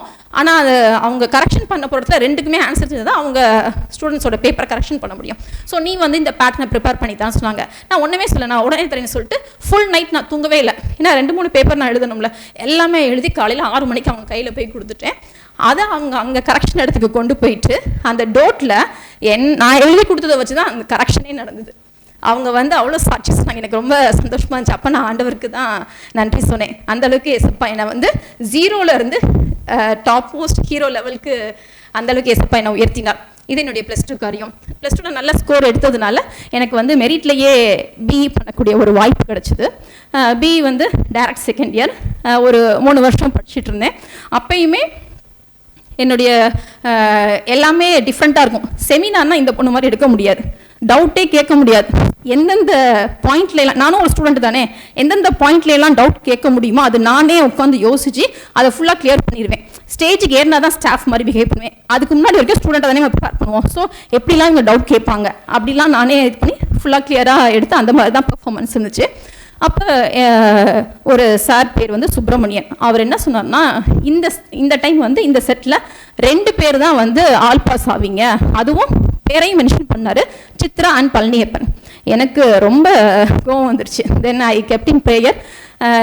நான் வந்து பயங்கர ஹோம் சீக்கு, ஹாஸ்டல் வந்து எனக்கு செட் ஆகலை. அப்போ நான் எப்படி படிப்பேன்னா, அப்போலாம் வாக்மேன் உண்டு, இப்போ அதெல்லாம் யூஸ் பண்ணுறதில்ல. அந்த வாக்மேனில் எப்படின்னா பெர்க்மன்ஸ் ஃபாதர் சாங் போயிட்டே இருக்கும், எனக்கு கண்ணீர் வந்துகிட்டே இருக்கும். ஜஸ்ட்டு ரீட் தான் பண்ணுவேன், புரியுதா புரியலையா எனக்கு எதுவுமே தெரியல, ஜஸ்ட்டு ரீடிங் மட்டும் விடுவேன், போய் எழுதுவேன். வசனத்தை படிச்சுட்டு பார்த்தா எல்லாமே ஃபுல் ஸ்கோரு. ஒரு ஸ்டாஃப், காலேஜில் ஒர்க் பண்ணுற ஸ்டாஃப் எனக்கு ஃபோன் பண்ணுறாங்க, நீ தான் எல்லா சப்ஜெக்ட்லையுமே ஃபர்ஸ்ட் மார்க்கு, ஆல் பாஸில் நீனும் ஒரு ஆள். அந்த டைம் வந்து 2 பேர் இல்லை 5 பேர் என்னோட சேர்ந்து அந்த செமஸ்டரை கிளியர் பண்ணி கிராஜுவேஷன் வாங்க கர்த்தர் கிருபை செய்தார். ஸோ எந்த ஸ்டாஃப் வந்து முடியாதுன்னு ஏன் முன்னாடியே சொன்னாரோ அந்த ஸ்டாஃப் விட இன்றைக்கி நான் நல்ல ஸ்கேல் வாங்குறேன். அந்த அளவுக்கு கர்த்தர் என்னை உயர்த்தி இருக்கிறார். யாரெல்லாம் என்னை வந்து ஹர்ட் பண்ணாங்களோ அவங்க முன்னாடி என்னை உயர்த்தி தான் வச்சுருக்கார்.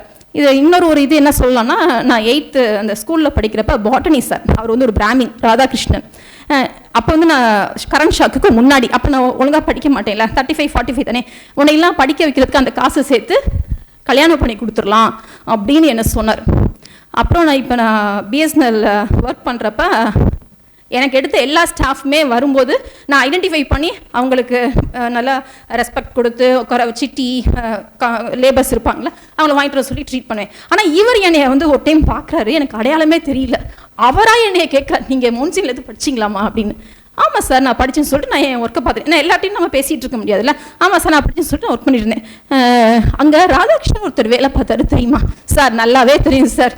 எனக்கு தான் பிடிக்காது, என்னை தான் வந்து படிக்கிறதுக்கு கல்யாணம் பண்ணி வைக்கலான்னு சொல்லல, எனக்கு எப்படி அவர் வந்து மறக்க முடியும், அந்தளவுக்கு ஹர்ட் பண்ணியிருக்கார்ல சார், நல்லாவே தெரியும் சார்னு சொல்லிட்டு நான் வேலையை பார்த்துருந்தேன். கேப் அப்போதைக்கு அவர் கேப் போட்டிருந்தாரு, போல்டட் இதாகிடுச்சு. அப்போ கேப் எடுத்துகிட்டு நான் தான்மா அவர், சான்ஸே இல்லைங்க. எனக்கு வந்து ஏசப்பா எப்படிப்பா முடியலையே. ஒவ்வொரு பர்சன் யாரெல்லாம் என்னை அற்பமாக நினச்சாங்களோ அவங்களாம் இன்ட்ரோடியூஸ் பண்ணி இது பண்ணது எனக்கு ரொம்ப கிரேட்டாக இருந்துச்சு. அப்போ வந்து நீ இங்கே, ஆமாம் சார் ஏசப்பா எனக்கு அந்தளவுக்கு பலப்படுத்தினார். அவருடைய வேர்ட் ஆஃப் காடை வச்சு தான் நான் இவ்வளோ தூரம் வந்திருக்கேன். என் தங்கச்சிக்கு இங்கே ஜாப் ஏதாவது கிடைக்குமா சார்? இது இன்ஜினியரிங் சார், ஆர்ட்ஸுக்கும் இதுக்கும் சம்மந்தம் இல்லை சார். அவருடைய தங்கச்சிக்கு என்கிட்ட ஜாப் கேட்குறாரு, இந்த டிபார்ட்மெண்ட்டில் வாங்க முடியுமா? இது கவர்மெண்ட் செக்ஷன் தெரியும், அண்ட் ஆல்சோ இன்ஜினியரிங் எங்கெங்க ஆர்ட்ஸ் பற்றி வேலை. சரி ஓகே சார், அப்போதைக்கு எதுவும் ஹர்ட் பண்ணக்கூடாது, சரி பார்க்கலாம் சார், வந்ததுன்னா கண்டிப்பாக நான் சொல்கிறேன் அப்படின்னு சொல்லிட்டு அனுப்பிட்டேன். இது வந்து அப் டு மை இன்ஜினியரிங் முடித்தோன்னே நான் காலேஜில் லெக்சராக ஒர்க் பண்ணிகிட்டு இருந்தேன். அப்போ நான் வந்து இசி கோர்ஸ் முடிச்சதுனால இசி டிபார்ட்மெண்ட்டில் நான் லெக்சராக பேப்செட்டில் ஒரு 2 years ஒர்க் பண்ணிகிட்டு இருந்தேன். அப்போ பார்த்தீங்கன்னா நிறைய பொறாமல் இருக்கும். ஏன்னா நான் வந்து ஒவ்வொரு ஸ்டூடெண்ட்டுக்காகவும் நான் ப்ரேயர் பண்ணிட்டு தான் நான் போய் அவங்களுக்கு கிளாஸ் எடுப்பேன். ஜஸ்ட் லைக் தட் கிளாஸ் எடுத்தோம் வந்தோம் அப்படி இல்லாமல் தேர் வில் பி இன்ட்ராக்ஷன். அவங்கள ரொம்ப கேரிங்காக, என் வயிற்றில் பெக்காத குறை தான், அந்தளவுக்கு 54 என் பிள்ளைய போல தான் நான் ட்ரீட் பண்ணுவேன். ரொம்ப கேர் எடுத்து ரொம்ப கவனம் செலுத்தி அவங்களுக்கு ஏதாவது ஒரு பிரச்சனைனா நான் ப்ரேயர் பண்ணிவிட்டு நான் எடுக்கிற இன்றைக்கி எந்த டாபிக் எடுக்கிறேனோ அது அவங்களுக்கு ரீச் ஆகணும், புரியணும் அப்படின்னு சொல்லிட்டு தான் நான் வந்து அங்கே சப்ஜெக்ட் எடுத்தது. அப்போ EEE டிபார்ட்மெண்ட்டுக்கு எனக்கு வந்து மைக்ரோ ப்ராசஸர் எடுக்க சொல்லி ஒரு வாய்ப்பு கொடுத்தாங்க. அப்போதைக்கு எனக்கு கொடுக்கப்பட்ட கிளாஸ் எல்லாத்தையுமே நான் அட்டன் பண்ணி கரெக்டாக எடுத்திருந்தேன். ஆனால் என்னாச்சுன்னா அகாடமிக் கோஆர்டினேட்டர் பத்ரனிஷன் ஒரு மேடம் இருந்தாங்க. அவங்க வந்து MD மிஸ்ஸஸ் அருண் அவங்கள்ட்ட போய் கம்ப்ளைண்ட், இந்த மாதிரி பிரதீபா வந்து அவங்களுக்கு அலாட் பண்ண கிளாஸ் அப்போ அவங்க கிளாஸ்க்கு போகாமல் பசங்களாம் வெளியே சுற்றிட்டு இருக்காங்க அப்படின்னு என்னை கூட்டிகிட்டு போய் கம்ப்ளைண்ட் பண்ணுறாங்க. மேடம் அப்படி ஒன்று இல்லை, ஏன்னா என் கையில் தனியாக அட்டண்டன்ஸ் இருக்குது. அட்டண்டன்ஸ் எடுத்துகிட்டு அவங்களுடைய கிளாஸ் கோஆர்டினேட்டர் நாங்கள் கொடுக்கணும், அப்படி தானே ப்ரொசீஜரு. நான் அட்டண்டன்ஸ் எடுத்துகிட்டு அவங்களுக்கு ஒரு காப்பி கொடுக்குறேன், இதெல்லாம் இருக்குது, நீங்கள் ரெக்கார்ட் எடுத்து செக் பண்ணுங்கள், இவங்க தவறுதெல்லாம் சொல்கிறாங்க, இவங்க ப்ரூஃப் பண்ணாங்கன்னா நான் ரிசைன் பண்ணிடுறேன் அப்படின்னு சொன்னேன். அவங்களுக்கு she also know something about me. So அவங்க ஒன்றும் சொல்ல முடியல, சரிம்மா நான் அப்புறம் பேசுகிறேன்னு சொல்லிட்டு என்னை அனுப்பிட்டாங்க.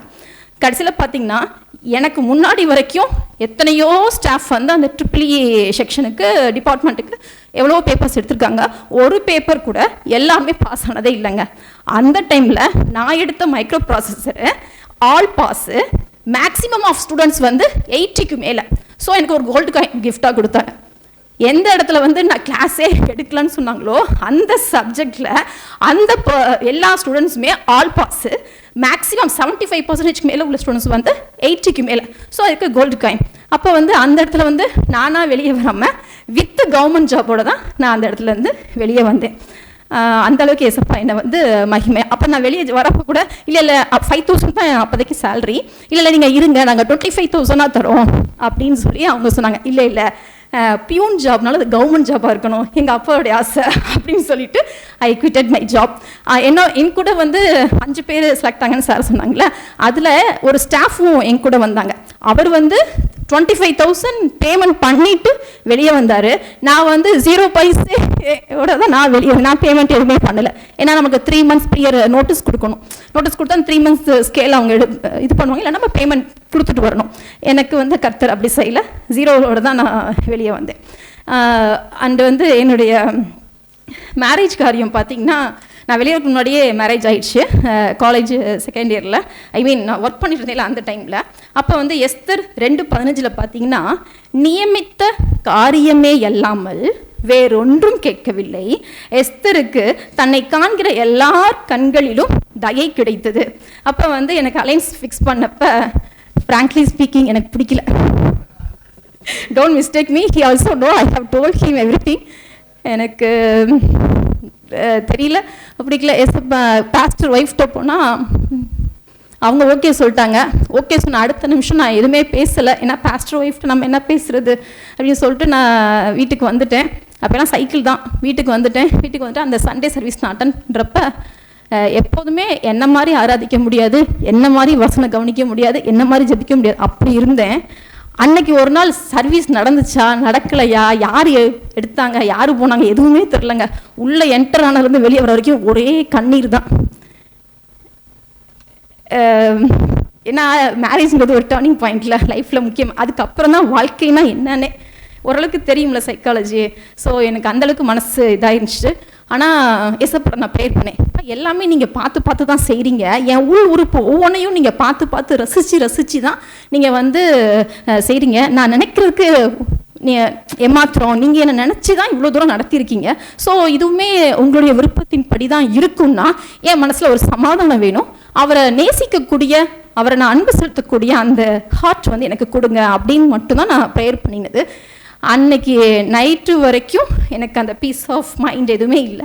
அந்த நைட்டு முடிகிறதுக்குள்ளே ஈவினிங்குள்ளே வந்து என்னுடைய மனசில் அவ்வளோ ஒரு சந்தோஷமோ சமாதானமோ, அவரை நேசிக்கக்கூடிய, அவரை ஏற்றுக்கொள்ளக்கூடிய இருதயமோ கர்த்தர் மாற்றினார். ஸோ அப்போ வந்து ஆண்டவருடைய கன்ஃபர்மேஷன் நான் தெரிஞ்சுக்கிட்டேன், சம்திங் இவர் தான் என்னுடைய லைஃப் பார்ட்னர்னு நான் இவரை மனசார அக்செப்ட் பண்ணிட்டேன். Sorry to say this, what to say.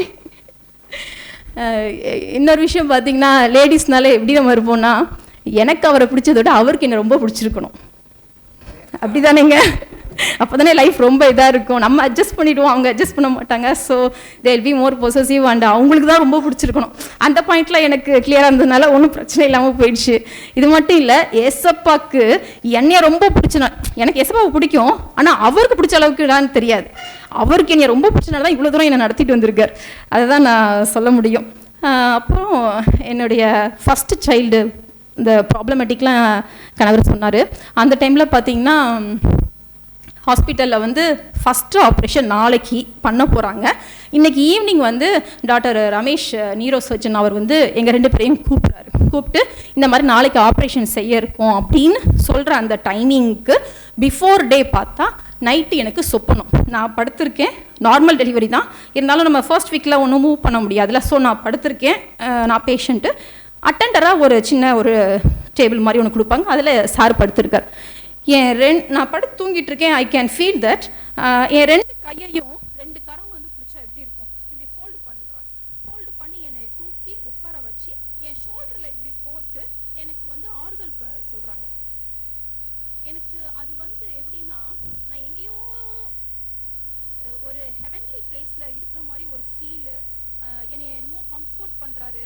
பண்ணிவிட்டு எனக்கு எத்தாப்புல ஒரு சின்ன குழந்தை உட்காந்துருக்கு, அந்த தலைப்பகுதியை காமிக்கிறாரு. எனக்கு ஒன்றுமே புரியல, எனக்கு என்ன செய்யறதுனே தெரியல. அப்போ அந்த சொப்பனம் என்னை விட்டு இதாயிடுச்சு. அப்போ நான் எந்திரிச்சு என் ஹஸ்பண்ட்டை கேட்டேன், என் கையை நீங்கள் பிடிச்சிங்களா அப்படின்னு கேட்டேன். இல்லையே, நான் தூங்கிட்டு இருக்கேன் அப்படின்னு சொன்னாங்க. அப்போ ஏசப்பா வந்து என்கிட்ட சொன்னார், தம்பிக்கு வந்து ஆப்ரேஷன் அனௌன்ஸ் பண்ண போகிறாங்க, ஸோ அதுக்கு பிஃபோராக நீ உன்னை தயார்படுத்திக்கணும்ல அப்படின்னு சொல்லிட்டு என்கிட்ட சொன்னார். எனக்கு எவ்வளோ சீரியஸ்னஸ் எனக்கு தெரியல. நெக்ஸ்ட் டே டாக்டர் எங்களை கூப்பிட்டுட்டாங்க. கூப்பிட்றப்ப இந்த மாதிரி தம்பிக்கு தலையில் வந்து ஒரு நியூரோ ரிலேட்டட் ஆப்ரேஷன் ரீப்ளேஸ்மெண்ட் பண்ண வேண்டியிருக்கு அப்படின்னு சொன்னோன்னே ஒன்றுமே சொல்லலை. அவன் சர்வே பண்ணணும்னா பண்ணுங்க சார்னு சொல்லிட்டு நாங்கள் சைன் பண்ணிட்டோம். சைன் பண்ணிவிட்டு நான் ஏசப்பா எனக்கு முன்னாடியே சொப்பனத்தில் இதை வெளிப்படுத்தினதுனால நாங்கள் என்ன பண்ணோம்னா, ரூமில் நாங்கள் இல்லை, என்னால் நடக்க முடியல தான், என்னால் எதுவுமே செய்ய முடியல தான். ஆனால் ஏசப்பா முன்னாடியே பேசினால நம்ம ஏன் எதுக்குன்னு அவரை கொஸ்டின் கேட்க முடியாது பாருங்களேன். எவ்வளவோ நடந்தாலுமே ஏன் எதுக்குன்னு கேட்க முடியாது. So I left that and நாங்கள் 2 பேருமே அந்த ஹாஸ்பிட்டல், கீதான்ஸ் ஹாஸ்பிட்டலில் இருக்கிற ஒவ்வொரு வார்டுக்கும் போய் ஆண்டவரை பற்றி சொன்னோம். எப்போ பார்த்தாலும் பைபிள் படிச்சுட்டு இருப்போம், ஒரு சோக ஃபேஸே இருக்காது. ட்ரெஸ்ஸிங் பண்ணுவோம், அப்புறம் ஃபீட் பண்ணுறப்ப என்ஐசியில் உள்ளே இருந்ததுனால தம்பியை நான் கேர் பண்ணலை, அவங்களே பார்த்துட்டாங்க. ஸோ எல்லா மதருக்கும் ஒரு ஃபர்ஸ்ட் சைல்ட்னாலே ஒரு கனவாக இருக்கும். எனக்கு வந்து என் குழந்தைய தூக்கி என்னால் மார்போடு அணைச்சி ஒரு பால் கொடுத்ததில்லை, என் கையால் வச்சு மூக்கு வழியாக ரைஸ் டியூப் அப்படி தான் அந்த சிரிஞ்ச் மூலமாக கொடுத்தேன். அப்போலாம் ஒரே கண்ணீராக இருக்கும். என்னால் அதை வந்து ஃபேஸ் பண்ணி ஓவர் கம் பண்ணி வெளியே வர முடியல. அப்போ வந்து பாட்டு பாடிட்டு இப்படி தான் நான் என்னை வந்து ஆறுதல் படுத்திட்டு அந்த காலங்களை நான் கடந்து வந்தேன். அதுக்கப்புறம் பார்த்தா வீட்டுக்கு டிஸ்சார்ஜ் ஆகி வந்ததுக்கப்புறம் என்னால் அவனை ஹேண்டில் பண்ணவே முடியல. ஃபர்ஸ்ட் சைல்டில், செகண்ட் சைல்டுனா கூட உங்களுக்கு ஓரளவுக்கு தெரியும் ஹவு டு ஹேண்டில். ஃபர்ஸ்ட் சைல்டுனால அதுவும் ஆப்ரேஷன் வேறு பண்ணியிருக்கு. ரைஸ் டியூப்பில் நான் இவனை இதை பிடிக்கிறதா, ரைஸ் டியூப்பை பிடிக்கிறதா, இல்லை சிரிஞ்சு வச்சு பால் அதில் ஃபீட் பண்ணுறதா, எனக்கு ஒன்றுமே புரியல. எவ்ரிதிங் எனக்கு காம்ப்ளிகேஷனாக இருந்துச்சு. அப்புறம் ஏதோ ஒரு பொசிஷனில் அவனுக்கு கொடுத்தேன், ஆனால் கண்ணீரோடு தான் கொடுத்தேன். சம்டைம்ஸ் குடிச்சிட்டு அடுத்த 5ஆவது நிமிஷம் அப்படியே வாமிட் பண்ணிடுவான். ஏன் வாமிட் பண்ணுறான், எதுக்கு வாமிட் பண்ணுறான், அவனுக்கு இது பிடிக்கலன்னா வேறு எதுக்கு கொடுக்குறது. எனக்கு அப்படியே அந்த கார்டினால் இந்த மாதிரி ட்ரௌசினஸ் ரிலேட்டடாகவே நிறையா மெடிசன்ஸ் அவனுக்கு உள்ளே போனதுனால ரொம்ப கஷ்டமாக இருந்துச்சு. இவன் அப்போதைக்கு என்னால் நான் அப்படி ப்ரேயர் பண்ணியிருக்கக்கூடாது, ஆனால் ப்ரேயர் என்ன பண்ணேன்னா, இசப்பா தம்பி கஷ்டப்படுறது என்னால் பார்க்க முடியல, தயவுசெய்து என்னை எடுத்துக்கங்க, இங்கே இருக்கிறதோட உங்ககிட்ட வந்தா நல்லா இருப்பான், நான் அங்கே வந்து பார்த்துக்கிறேன். நான் அங்கே வந்து பார்க்கும்போது அவனுக்கு இந்த மாதிரி ஆப்ரேஷன் இந்த உடம்புல எந்த தலைமையும் நான் பார்க்காம கிளியராக நான் பார்க்க முடியல அப்படின்னு இவன் எடுத்துக்க சொல்லி நான் ப்ரேயர் பண்ணேன். என்னால் ஹேண்டில் பண்ண முடியல. வேற யாருமே தூக்க மாட்டாங்க, நான் மட்டும் தூக்குவேன். அந்த ரூம்குள்ளே இன்ஃபெக்ஷன் ஆகக்கூடாதுன்னு சொல்லிட்டு நானும் தம்பியும் மட்டும்தான் இருப்போம். அது ரொம்ப கஷ்டமாக இருந்துச்சு. அப்போ இன்னும் ஒரு கடலில் பார்த்தீங்கன்னா நானும் தம்பியும் மட்டும் கஷ்டப்படுறோம். ஏன்னா அந்த யாருமே எனக்கு ஒரு எங்கள் அம்மா இருந்தாலும் மாமியார் இருந்தாலும் அந்த வழி வந்து நம்ம தான் அந்த மாதிரி இருந்துச்சு. ஸோ எனக்கு அந்த கடலில் வந்து நானும் தம்பியும் மட்டும் போட்டில் தவிக்கிற மாதிரி போயிட்டுருக்க மாதிரி இருந்துச்சு. அப்போ ஏசப்பா வந்து 3ஆவது நபராக உட்காந்து, இந்த போட்டை நீங்கள் 2 பேர் மட்டும் போகலை, நானும் இருக்கேங்கிறத நீ மறந்துடாத, ஐ எம் வித் யூ அப்படின்னு சொல்லிட்டு என்னை ரொம்ப தேற்றினார். அதுக்கப்புறமா தான் நான் இந்த மாதிரி ப்ரே பண்ணுறதை ஸ்டாப் பண்ணிவிட்டு அவனுக்கு அடுத்தடுத்துக்குரிய மைல்ஸ்டோனுக்காக நான் ரொம்ப ஸ்டெப்ஸ் எடுத்தேன். Speech therapy, physiotherapy, occupation therapy, special education. நான் ஒரு ஆத்லெட்டிக் பர்சன். ஸோ நான் எல்லா கேமுமே ஃபர்ஸ்ட் வருவேன். அந்தளவுக்கு எனக்கு ஸ்கூலில் ட்ரைன் அப் பண்ணார். ஸோ அதனால் எனக்கு தெரிஞ்ச எல்லா இதையுமே நானே கிரவுண்டுக்கு கூட்டிகிட்டு போய் பண்ணுறது, எவ்ரிதிங் ஆன் மை ஓன். நானே யாரும் டிபெண்ட் பண்ணாமல், யாரையும் சிரமப்படுத்தாமல் நானே எல்லா காரியங்களையும் செஞ்சு இந்த ஒரு காலங்கள் கடந்து வந்தது. அப்புறம் செகண்ட் டெலிவரி பார்த்தீங்கன்னா, ஃபஸ்ட்டு வந்து இந்த மாதிரி எனக்கு ஆகுதுனால செகண்ட் டெலிவரிக்கு நான் 5 to 6 வந்து குழந்தைக்காகவே ப்ரேயர் பண்ணிகிட்டு இருந்தேன். அப்போ பார்த்தீங்கன்னா நான் லீவே போட்டு ஒரு நாள் கூட நான் லீவே போடலை. அப்போ எனக்கு அந்த மந்த்ஸ் ஃபுல்லாக முடிஞ்சிருச்சு. ஸோ மேடம் ஒரு நாள் எனக்கு சிஎல் வேணும் அப்படின்னு நான் சொன்னேன். டேட்டுக்கு நியர் டு டேட்டு. ஹாஸ்பிட்டல் பார்த்தீங்கன்னா எங்கள் ஆஃபீஸ்லேருந்து நெக்ஸ்ட்டு 2-3 பில்டிங் தள்ளி தான். ஸோ அப்படியே நம்ம எதுனாலும் போய் பக்கத்தில் போய்க்கலாம் அப்படின்னு இருந்தேன். அப்போ வந்து மேடம் எனக்கு ஒரு நாள் சிஎல்னு சொல்லிட்டு நான் லீவ் போட்டிருந்தேன். அப்போ இன்னைக்கு வந்து ஈவினிங் வீட்டுக்கு வரப்போ சிஎல்னு சொல்லிட்டு வீட்டுக்கு வந்துட்டேன். தூங்கி எழுந்திக்கிறப்ப காலையில் எஸ்பா சொல்கிறாரு, டுடே இஸ் யுவர் டெலிவரி டேட்டுன்னு. சரின்னு சொல்லிட்டு நான் எல்லாமே அதுக்குரிய ப்ரிப்பரேஷன் என்னென்னலாம் எடுத்து வைக்கணுமோ அதெல்லாம் எடுத்து வச்சுட்டு நல்லா நீட்டாக குளிச்சுட்டு தலைக்கு எண்ணெய் வச்சு எல்லாம் இது பண்ணிவிட்டு ஈவினிங் வந்து ஹஸ்பண்ட் வந்தோன்னே 2 பேரும் சேர்ந்து ஹாஸ்பிட்டலில் போய் இந்த டிஜிஓ பார்க்குறோம். பார்த்துட்டு அவங்க எனக்கு கொஞ்சம் நல்லா பழக்கம். ஸோ நான் அவங்கள்ட்ட ரெக்வஸ்ட் பண்ணி கேட்குறேன், இந்த மாதிரி எனக்கு இன்றைக்கி டெலிவரி ஆகிடும், ஸோ என்னை வந்து அட்மிட் பண்ணிக்கோங்க. அவங்க செக் பண்ணி பார்த்துட்டு இது வந்து டெலிவரி பெயின் கிடையாது, இது வந்து ஃபால்ஸ் பெயின் அப்படின்னு சொல்லிட்டு எனக்கு மெடிசன்ஸ்லாம் கொடுத்துட்டு அனுப்பினாங்க. நான் அவங்கள்ட்ட ரெக்வஸ்ட் பண்ணிக்கிட்டேன், டாக்டர் அம்மா நான் சொல்கிறேன் கோச்சிக்காதீங்க, எஸ்எப்பா என்கிட்ட பேசியிருக்காங்க, எனக்கு டெலிவரி ஆகிடும், டோன்ட் மிஸ்டேக் மீ, பேமெண்ட்டை பற்றிலாம் பிரச்சனை இல்லை, நான் அட்மிட் ஆகிக்கிறேன், எனக்கு தயவுசெய்து என்னை அலோவ் பண்ணுங்க அப்படின்னு நான் ரெக்வஸ்ட் பண்ணேன். She doesn't consider my word. என்னை அனுப்பிட்டாங்க. வீட்டுக்கு போயிட்டு சாப்பிட்டுட்டு மெடிசன் கொடுத்தேன். அந்த ப்ளீடிங் அவளுக்கு தெரிஞ்சிச்சு. ஆனால் ரிட்டன் நான் ஹாஸ்பிட்டல் போகிறேன், அவங்க வீட்டுக்கு போயிட்டு நான் தான் உங்கள்கிட்ட சொன்னேன் இல்லை, இன்னைக்கு அட்மிட் பண்ணிக்கங்க, எனக்கு இந்த மாதிரி எஸ்பா பேசியிருக்காங்க, அவர் வந்து சத்தியம் உள்ள தெய்வன், அவர் சம்திங் அந்த மாதிரி பேசிட்டு, ஏன்னா திருப்பி இந்த ட்ராவல் இது இல்லை, அது எனக்கு கொஞ்சம் கோவம் வந்துடுச்சு.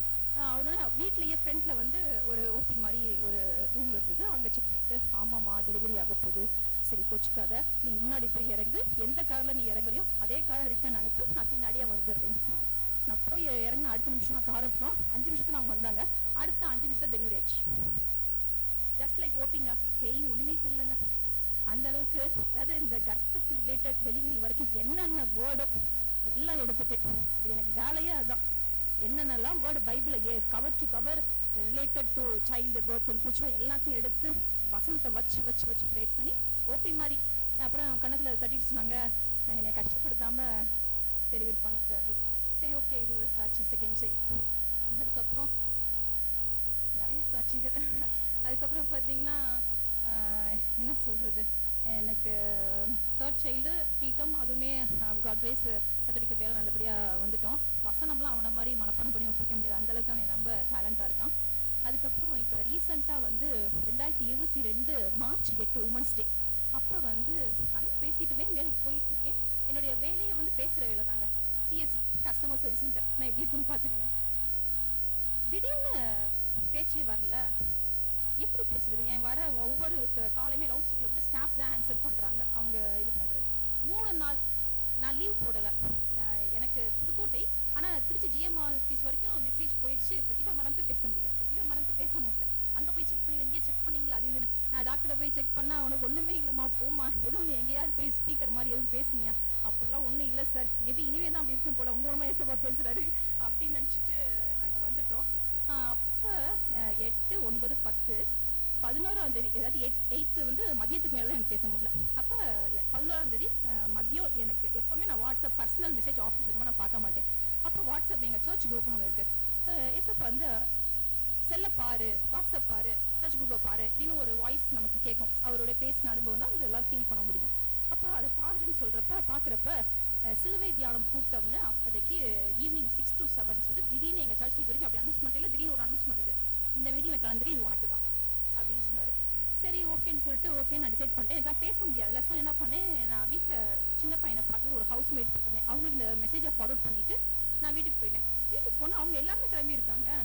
நான் வந்து எல்லாருமே கிளம்பியிருங்க, வந்து ரெடியாக இருங்க போகலான்னு நான் பேச முடியாது. அந்த மீட்டிங் போய் எல்லாரும் கிளம்பினோன்னே சந்தோஷமா இருந்துச்சு. சரி போய் அட்டன் பண்ணிட்டு வெளியே வந்து அந்த வாசலை கூட தொல்லைங்க பேசிட்டேன். அந்த ஹவுஸ்மேட் சொல்கிறாங்க, அக்கா நீங்கள் பேசிட்டீங்க அப்படின்னு சொன்னேன். ஏசப்பா இதனால அப்போ சொன்னோம்ல, கண்ணு தான் பவுலுக்கு 3 நாள் கடந்து நீங்கள் திறந்தீங்க, அதுக்கப்புறம் மைட்டியலைஸ் பண்ணீங்க. நான் அந்தளவுக்கு மோசமான இல்லையே, நல்லா தானே ஃபாலோ பண்ணிட்டு இருந்தேன், அதுக்கப்புறம் ஏன் இப்படி கண்ணு வித்தியாசமாக இருக்கே அப்படின்னு சொன்னோன்னே, I am going to use you அப்படின்னு சொன்னார். ஏசப்பா உமக்கு நன்றின்னு சொல்லிட்டு தொடர்ந்து என்ன பண்ணேன்னா, அவர் சொன்னதுக்கு அப்புறம் எங்கள் தெருவில் இருக்க சின்ன குழந்தைலாம் கூப்பிட்டு சண்டே கிளாஸ் நடத்தினேன். இது மட்டும் இல்லாமல் எங்கள் வீடு இருக்குன்னா, எங்கள் வீட்டுக்கு ரைட் சைடில் ஒரு 25 lakhs அவங்களுக்கு திடீர்னு ஒரு இந்த கந்துவட்டி அந்த இதெல்லாம் வாங்கி, இந்த குழு சம்திங் இந்த மாதிரிலாம் வாங்கி, அந்த லேடி வந்து கணவருக்கு தெரியாமல் வீட்டுக்கு தெரியாமல் வாங்கி 25 lakhs வரைக்கும் போயிடுச்சு. டெய்லி காலையில் எந்திரிச்சோம்னா, எங்கள் வீட்டில் பாட்டு ஓடணும்னா அவங்க வீட்டில் வந்து வாசல் ஒரு 10 பேர் ஜென்ஸ் லேடிஸ் நின்று ஒரே சண்டையாக இருக்கும். நல்லா கேட்கும். என் கிச்சனில் நான் சமைச்சிட்டு இருப்பேன், நல்லா கேட்கும். அப்புறம் வந்து ஏசப்பா வந்து என்ன சொன்னார்னா, அந்த பையனை கூப்பிட்டு ப்ரேயர் பண்ணுன்னு சொன்னார். இது வரைக்கும் நான் போய் பேசினா டைமில் ஒர்க் ஒர்க்கிங்கு, பசங்களை பார்க்கணும், டைம் டைட்டாக இருக்குமா, பேசினதில்ல. சரி ஏசப்பா சொன்னால் நம்ம செஞ்சு தான் ஆகணும்னு சொன்னோன்னே, நான் அந்த பையனை போய் தம்பி வரீங்களா, நம்ம ப்ரேயர் பண்ணுவோம், ஏசப்பா இந்த சூழ்நிலையை கண்டிப்பாக மாற்றுவார் அப்படின்னு சொன்னோன்னே, டெய்லி காலைல 1/4 மணி நேரம் தாங்க ப்ரேயர் பண்ணோம். கரெக்டாக 25 lakhs கடன் மறைச்சிட்டாங்க. 20,000 அடைக்கிறதுக்கு ரொம்ப கஷ்டங்க. நானும் ஒரு ஒர்க்கிங் தானே, 2 பேர் வேலை போகிறோம். அவங்க சிங்கிள் ஏர்னிங் தான். 25 lakhs 1 monthல அடிச்சிட்டாங்க. அதுக்கப்புறம் ஏசப்பா அதே எப்போ பக்கத்து வீட்டில் போய் ப்ரேயர் பண்ணுங்கன்னு சொன்னாங்களோ, அப்போ லெஃப்ட் சைடில் வந்து ஒரு ஆர்சி கிறிஸ்டியனை அவங்களுக்கு போய் சுவிசேஷத்தை சொல்லு, அங்கேயும் மீட்டிங் அந்த மாதிரி ப்ரேயர் பண்ணு சொன்னோன்னா, அந்த பாட்டிமா இயேசுவே ஏற்றுக்கல. நான் சொன்னதுக்கப்புறம் ஓகே இயேசு நமக்கு இருக்காரு, நமக்கு அப்புறம் நம்ம பிள்ளைங்களை இயேசுவை பார்த்துப்பாரு, அந்த ஒரு நிச்சயத்தோட கரெக்டாக அந்த 1 மாசத்துல இந்த சைடு கடன் அடையுது, இந்த சைடு அந்த பாட்டிமா இறந்துடுறாங்க. ஆண்டவரை ஏற்று திருப்பி கொஞ்ச நாள் கழிச்சு ஏசப்பா என்ன சொல்றேன்னா, எய்த்த வீட்டில் வந்து ஒரு சகோதரி உங்களுக்கு 17 வருஷமா குழந்தையே இல்லை, ப்ரேயர் பண்ணு சார். அவங்க ஆசாரி குடும்பம், போய் சொல்லி கேட்கறதுல நீ இருக்கிற இடத்துல இருந்து ப்ரேயர் பண்ணு சொன்னார். ப்ரேயர் பண்ணால் திடீர்னு அவங்கள நான் ஒரு நாள் பார்க்கவே இல்லை. அப்புறம் வந்து சொல்கிறாங்க ட்வின்ஸ் டெலிவரி, சான்ஸே இல்லை. அப்புறம் இருந்தாலும் நான் ஏசப்பா சொன்னதை சொல்லியிருந்தாங்க. அவங்கள நான் போய் கூப்பிட்டு நானே வழியக்க போய் இந்த மாதிரி எனக்கு ஏசப்பா சொல்லியிருந்தாரு, ப்ரேயர் பண்ணினே நான் உங்கள்கிட்ட வந்து ஷேர் பண்ணல, ஆனால் இப்போ உங்கள் ரிசல்ட்டை கேட்டதுக்கப்புறம் இதை நான் கண்டிப்பாக நான் சொல்லணும்ல, அதனால வந்து அதை சொன்னேன். இந்த மாதிரி ஆண்டவர் வந்து ரொம்ப அற்புதமாக நடத்தினார். அப்போ எனக்கு நெடுநாள் ஒரு கேள்வி இருந்துச்சு. வாலிப வயசுலாம் நிறைய பேர் லவ்லாம் பண்ணுவாங்க பாருங்களேன், அந்த மாதிரிலாம் எனக்கு வாய்ப்பு கிடைக்கல. நான் உங்களை லவ் பண்ணேன், நீங்கள் என்னை விட நீங்கள் என்னை லவ் பண்ணுறீங்களா, நீங்கள் ஐ லவ் யூ சொல்ல மாட்டீங்களே, சொல்வீங்களா அப்படின்னு ஏசப்பாட்ட ஒரு டிமாண்ட் வச்சு. அப்போ வந்து ரொம்ப அது பல வருஷமாக நடந்துட்டு இருக்கு, இது வரைக்கும் ஆன்சர் வரல. எனக்கு சொல்லணும்னு சொல்லிட்டு நான் கொஞ்ச நாள் கேட்டுகிட்டே இருந்தேன். என் கணவருக்கு நான் ஷேர் பண்ணதில்லை, அந்த ஹவுஸ்மேட் அந்த சிஸ்டரை நான் இதை ஷேர் பண்ணியிருக்கேன். அப்போ வந்து ஒரு நாள் சொப்பனத்தில் ஏசப்பா வந்து ஒரு கண்மலை ஒரு மவுண்டின் மாதிரி எடுத்து மேலே நின்று ஐ லவ் யூன்னு சொல்கிறாரு. சொன்ன அடுத்த நிமிஷம் அங்கே ஓடுறேன் இங்கே ஓடுறேன். அந்த ஹவுஸ்மேட் வந்து நைட் எங்கள் வீட்டில் இருப்பாங்க, அவங்க வீட்டில் இருப்பாங்க. பிரியாக்கா ஏசப்பா ஐ லவ் யூ சொல்லிட்டாரு, நான் எதிர்பார்த்து சொல்லிட்டாருன்னா அப்படியே அவ்வளோ சந்தோஷம். ஏசப்பா இதை வந்து எனக்கு நான் மற்றவங்களோட சாட்சியம் சொன்னேன், ஒரு வேர்டு மூலமாக தான் என் வேர்ட் ஆஃப் காட் இம்பார்ட்டன்ஸில் ஒரு வார்த்தை மூலமாக தானே எனக்கு நீங்கள் சொல்வீங்க. வார்த்தை என்ன அப்படின்னு சொன்னப்போ ஏசாயா 54:5 உன் சிருஷ்டிகரே உன் நாயகர், சேனைகளின் கர்த்தர் என்பது அவருடைய நாமம், இஸ்ரவேலின் பரிசுத்தர் உன் மீட்பர், அவர் சர்வ பூமியின் தேவன் என்னப்படுவார். இதுல நாயகர் இருக்கு பாருங்களேன், இதோட ஹஸ்பண்ட்னு வந்து செம்மையா இருக்கும்ல. அப்ப இங்கிலீஷ் பைபிள் எடுப்போம் அப்படின்னு பார்த்தா, for your maker is your husband, your maker is your husband. இதையே தான் நான் ஸ்டேட்டஸாவே வச்சுட்டேன், your maker is your husband. சான்ஸே இல்லை, நம்ம கேட்ட அடுத்த நிமிஷம் ஏசப்பா இப்படிலாம் பேசுறாருன்னு சொல்லிட்டு இதை நான் சாட்சியாவே சொல்லிட்டேன். இப்படி போயிட்டு இருக்கப்ப எங்க அப்பா வந்து 2012 மரிச்சிட்டாரு. ஆனா எங்க அப்பாவோட ஆசை என்னன்னா, நான் வந்து 4 வீலர் கத்துக்கணும் அப்படின்னு. அப்ப நான் டிரைவிங் போயிருந்தேன். எப்போதுமே திங்கக்கிழமை தான் டெஸ்ட் போடுவாங்க, இந்த டிரைவிங் டெஸ்ட். அந்த கிளாஸ் 1 month கிளாஸ் முடிச்சோன்னே திங்கக்கிழமை தான் டெஸ்ட் போடுவாங்க. அப்போ வந்து ஏசப்பா சொன்னாரு, இந்த நைட் ப்ரேயர்ல நான் நிறைய சாட்சி சொல்லலை, அதனால நீ வந்து மொத்தமாக மல்லிகை லிஸ்ட் எப்படி நம்ம வேர்ட்டிக்கலாக இருக்கும் அது மாதிரி வேர்ட்டிக்கலாக ஒரு 12 சாட்சியை எழுதி நைட் ப்ரேயர்ல நான் சொல்லலாம்னு முடிவு பண்ணிட்டேன். ஏசப்பா சொல்ல சொன்னார், ஏன்னா நீ வந்து சொல்லு, மற்றவங்க ஜனங்களுக்கு அது பிரயோஜனமாக இருக்கும், அப்பப்போ சொல்லிடணும். ஆனால் நான் கொஞ்சம் டைம் இந்த வாய்ஸ் நல்லா செட் ஆகவே டைம் எடுத்துச்சு. ஸோ அதனால நான் கொஞ்சம் டிஃபிகல்ட் பண்ணியிருந்தேன். அப்போ சொல்லுன்னு சொல்கிறப்ப ஏசப்பா இன்னொரு விஷயம் என்ன சொன்னா, அந்த சாட்சி சொல்கிறப்ப உன் கையில் டிரைவிங் லைசன்ஸ் இருக்குன்னு சொன்னார். ஸோ இந்த திங்கள் எடுத்தாதான் எங்கள் சர்ச் எப்போவுமே ஒவ்வொரு மாதம் முதல் வெள்ளிக்கிழமை தான் நைட் ப்ரேயர். அப்போ இந்த மண்டே எடுத்தால் தான் நான் ஃப்ரைடே சாட்சி சொல்ல முடியும். மண்டே தாண்டிடுச்சு, டியூஸ்டே, வெட்னஸ்டே. எப்படி நான் சாட்சி சொல்கிறீங்க, எப்படி கையில் லைசன்ஸ் இல்லை, என்ன இப்போ நீங்கள் எப்போவுமே கரெக்டாக பேசுவீங்களே, என்ன பண்ண போகிறீங்க, என்ன மிராக்கிள் காத்துட்ருக்கு அப்படின்னு நானும் ரொம்ப நர்வஸாக இருந்தேன். அப்போ வந்து வியாழக்கிழமை மத்தியானம் 2 மணிக்கு எனக்கு ஒரு ஃபோன் வருது. எப்போவுமே அன்னோன் நம்பர், தெரியாத நம்பர்லாம் வந்து நான் அட்டன் பண்ணுறது இல்லை. அப்போ வரப்போ திடீர்னு அட்டன் பண்ணுறேன். ஆர்டிஓ இம்மீடியட்டாக உங்களை வர சொல்கிறார். என்ன பண்ணீங்களோ எது பண்ணல, நீங்கள் வந்தோடனே போயிடலாம், அவர் உங்களுக்காக வெயிட் பண்ணுறார். ஆர்டிஓ எனக்காக வெயிட் பண்ணுறாரா? சரி, இந்த ஏசப்பா கூட சொன்னார்ல நைட் ப்ரேயரில் டிரைவிங் லைசன்ஸ் கையில் இருக்குன்னு, சம்திங் அவர் மண்டே போட்டு குறைஞ்சிருப்பாரு போல அப்படின்னு நினச்சிட்டு இந்த வரேங்கன்னு சொல்லிட்டு பெர்மிஷன் சொல்லிட்டு போய் எடுத்து அன்னைக்கு ஈவினிங்கே என் கையில் கிடச்சிருச்சு. சான்ஸே இல்லைங்க. இதோ 45 எடுத்துலாம் காம்படிட்டிவ் எக்ஸாம் பே பண்ண முடியாது. இது வந்து அதுக்கப்புறம் ஏசப்பா ஜேடிஓ அந்த ஐடி கார்டு அது காமிச்சது. இதுக்கு அடுத்து என்னன்னா ட்ராய், நம்ம network mobile GSM network TRAI இருக்குல்ல, ட்ராய் வந்து ஒரு கமிட்டி, ஒரு கன்சியூமர் அதாவது டெலிகாம் கன்சியூமர் அவேர்னஸ் ப்ரோக்ராம்னு ஒன்று அண்ணா யூனிவர்சிட்டியில் கண்டக்ட் பண்ணாங்க. அப்போ இவர் வந்து எங்கேருந்து வர்றாருன்னா சர்க்கிள் ஆஃபீஸ் டெல்லியிலேருந்து ஒரு ஸ்டாஃப் அங்கேருந்து வராரு கண்டக்ட் பண்ணுறதுக்கு. அப்போ எங்கள் டிவிஷனல் இன்ஜினியர் வந்து என்னைய கூட்டிகிட்டு, நிறைய ஜெட்டிஓ இருக்காங்க, ஆனால் என்னைய கூட்டிகிட்டு போகிறாரு. என்னைய கூட்டிகிட்டு போனோன்னா என்னைய பார்த்தோன்னே, சார் இந்த கன்சியூமர் அவேர்னஸ் ப்ரோக்ராம்க்கு ஒரு எஃபெக்டிவான எஃபிஷியண்ட்டான ஒரு ஸ்டாஃப் கூட்டிகிட்டு வரணும், நீங்கள் வந்திருக்க இந்த பொண்ணை பார்த்தா அப்படி தெரியலேன்னு ஏன் முன்னாடியே சொல்கிறார். நான் டீட்டெயில் சொன்னேன், சார் அவர் பேசுனா பேசட்டும், நீங்கள் வந்து ஆண்டவருடைய கிரியை மட்டும் பாருங்கள். Really I told him that, நீங்கள் வந்து ஏசப்பா நடத்துல மட்டும் பாருங்கன்னு சொல்லிட்டு வந்தேன். அப்போ இந்த மாதிரி ஒரு 2-3 சீட்லங்க, அது அண்ணா யூனிவர்சிட்டி உங்களுக்கு தெரியும்ல, திருச்சி அண்ணா யூனிவர்சிட்டி, இங்கேருந்து ஒரு 500 பேருக்கு மேலே ஸ்டூடெண்ட்ஸ் உட்காந்துருக்காங்க. மேலே கீழே ஸ்டேஜ் பார்த்தீங்கன்னா இதில் ஒரு 20 பேர் உட்காந்துருக்கும். ஒவ்வொரு நெட்வொர்க்கில் வந்து சீஃப் மேனேஜர், அங்கே சிஇஓ வந்து அங்கே இருக்காங்க. ஏர்டெல், வோடாஃபோன், ஜியோ, பிஎஸ்என்எல், இந்த மாதிரி எல்லாமே இருக்கும். அதில் ஒவ்வொருத்தருமே ஸ்பீச் கொடுக்க சொன்னாங்க. யாருமே, நான் சொல்லக்கூடாது, டோன்ட் மிஸ்டேக் மீ, ஆண்டோடைய நாம மகிமைப்படுத்துக்கான்னு நான் சொல்கிறேன், யாருமே சரியாக அந்த ஃபீட்பேக், அந்த ரிப்போர்ட் கொடுக்கல. ஆஸ் அ பிஎஸ்என்எல் ஸ்டாஃபாக நான் வந்து A to Z அவங்க என்ன எதிர்பார்த்தவங்க எல்லாமே கொடுத்தேன். ப்ளஸ் என்னென்ன கொஸ்டின் கேட்டாங்களோ எல்லாமே ஆன்சர் பண்ணேன். அதுக்கு அங்கேருந்து இந்த கொடுத்த அந்த சர்டிஃபிகேட்டு. இது மட்டும் இல்லை, எந்த பர்சன் வந்து போய் இங்களையா கூட்டிகிட்டு வந்தீங்க அப்படின்னு சொன்னாரோ அவர் கார்லையே எங்களை கூட்டிகிட்டு வந்து பஸ் ஏற்றி விட்டார். எப்படிப்பட்ட ஆண்டவர் பார்த்தீங்களா? அது மட்டும் இல்லை, என் பெரிய பையன் வந்து எழுந்து நடப்பானா, பேசுவானா, அப்படிலாம் இருந்துச்சு. அவன் வந்து ஃபேன்சி ட்ரெஸ் கலந்துக்கிட்ட அந்த ஒரு ஃபோட்டோ, இது வந்து பாஸ்டர் ரோல் வந்து நானாக போட்டு விட்டேன். இந்த மாதிரி இன்னும் நிறைய சாட்சிகள் இருக்குது. பட் பாவம் டைம். கண்டிப்பாக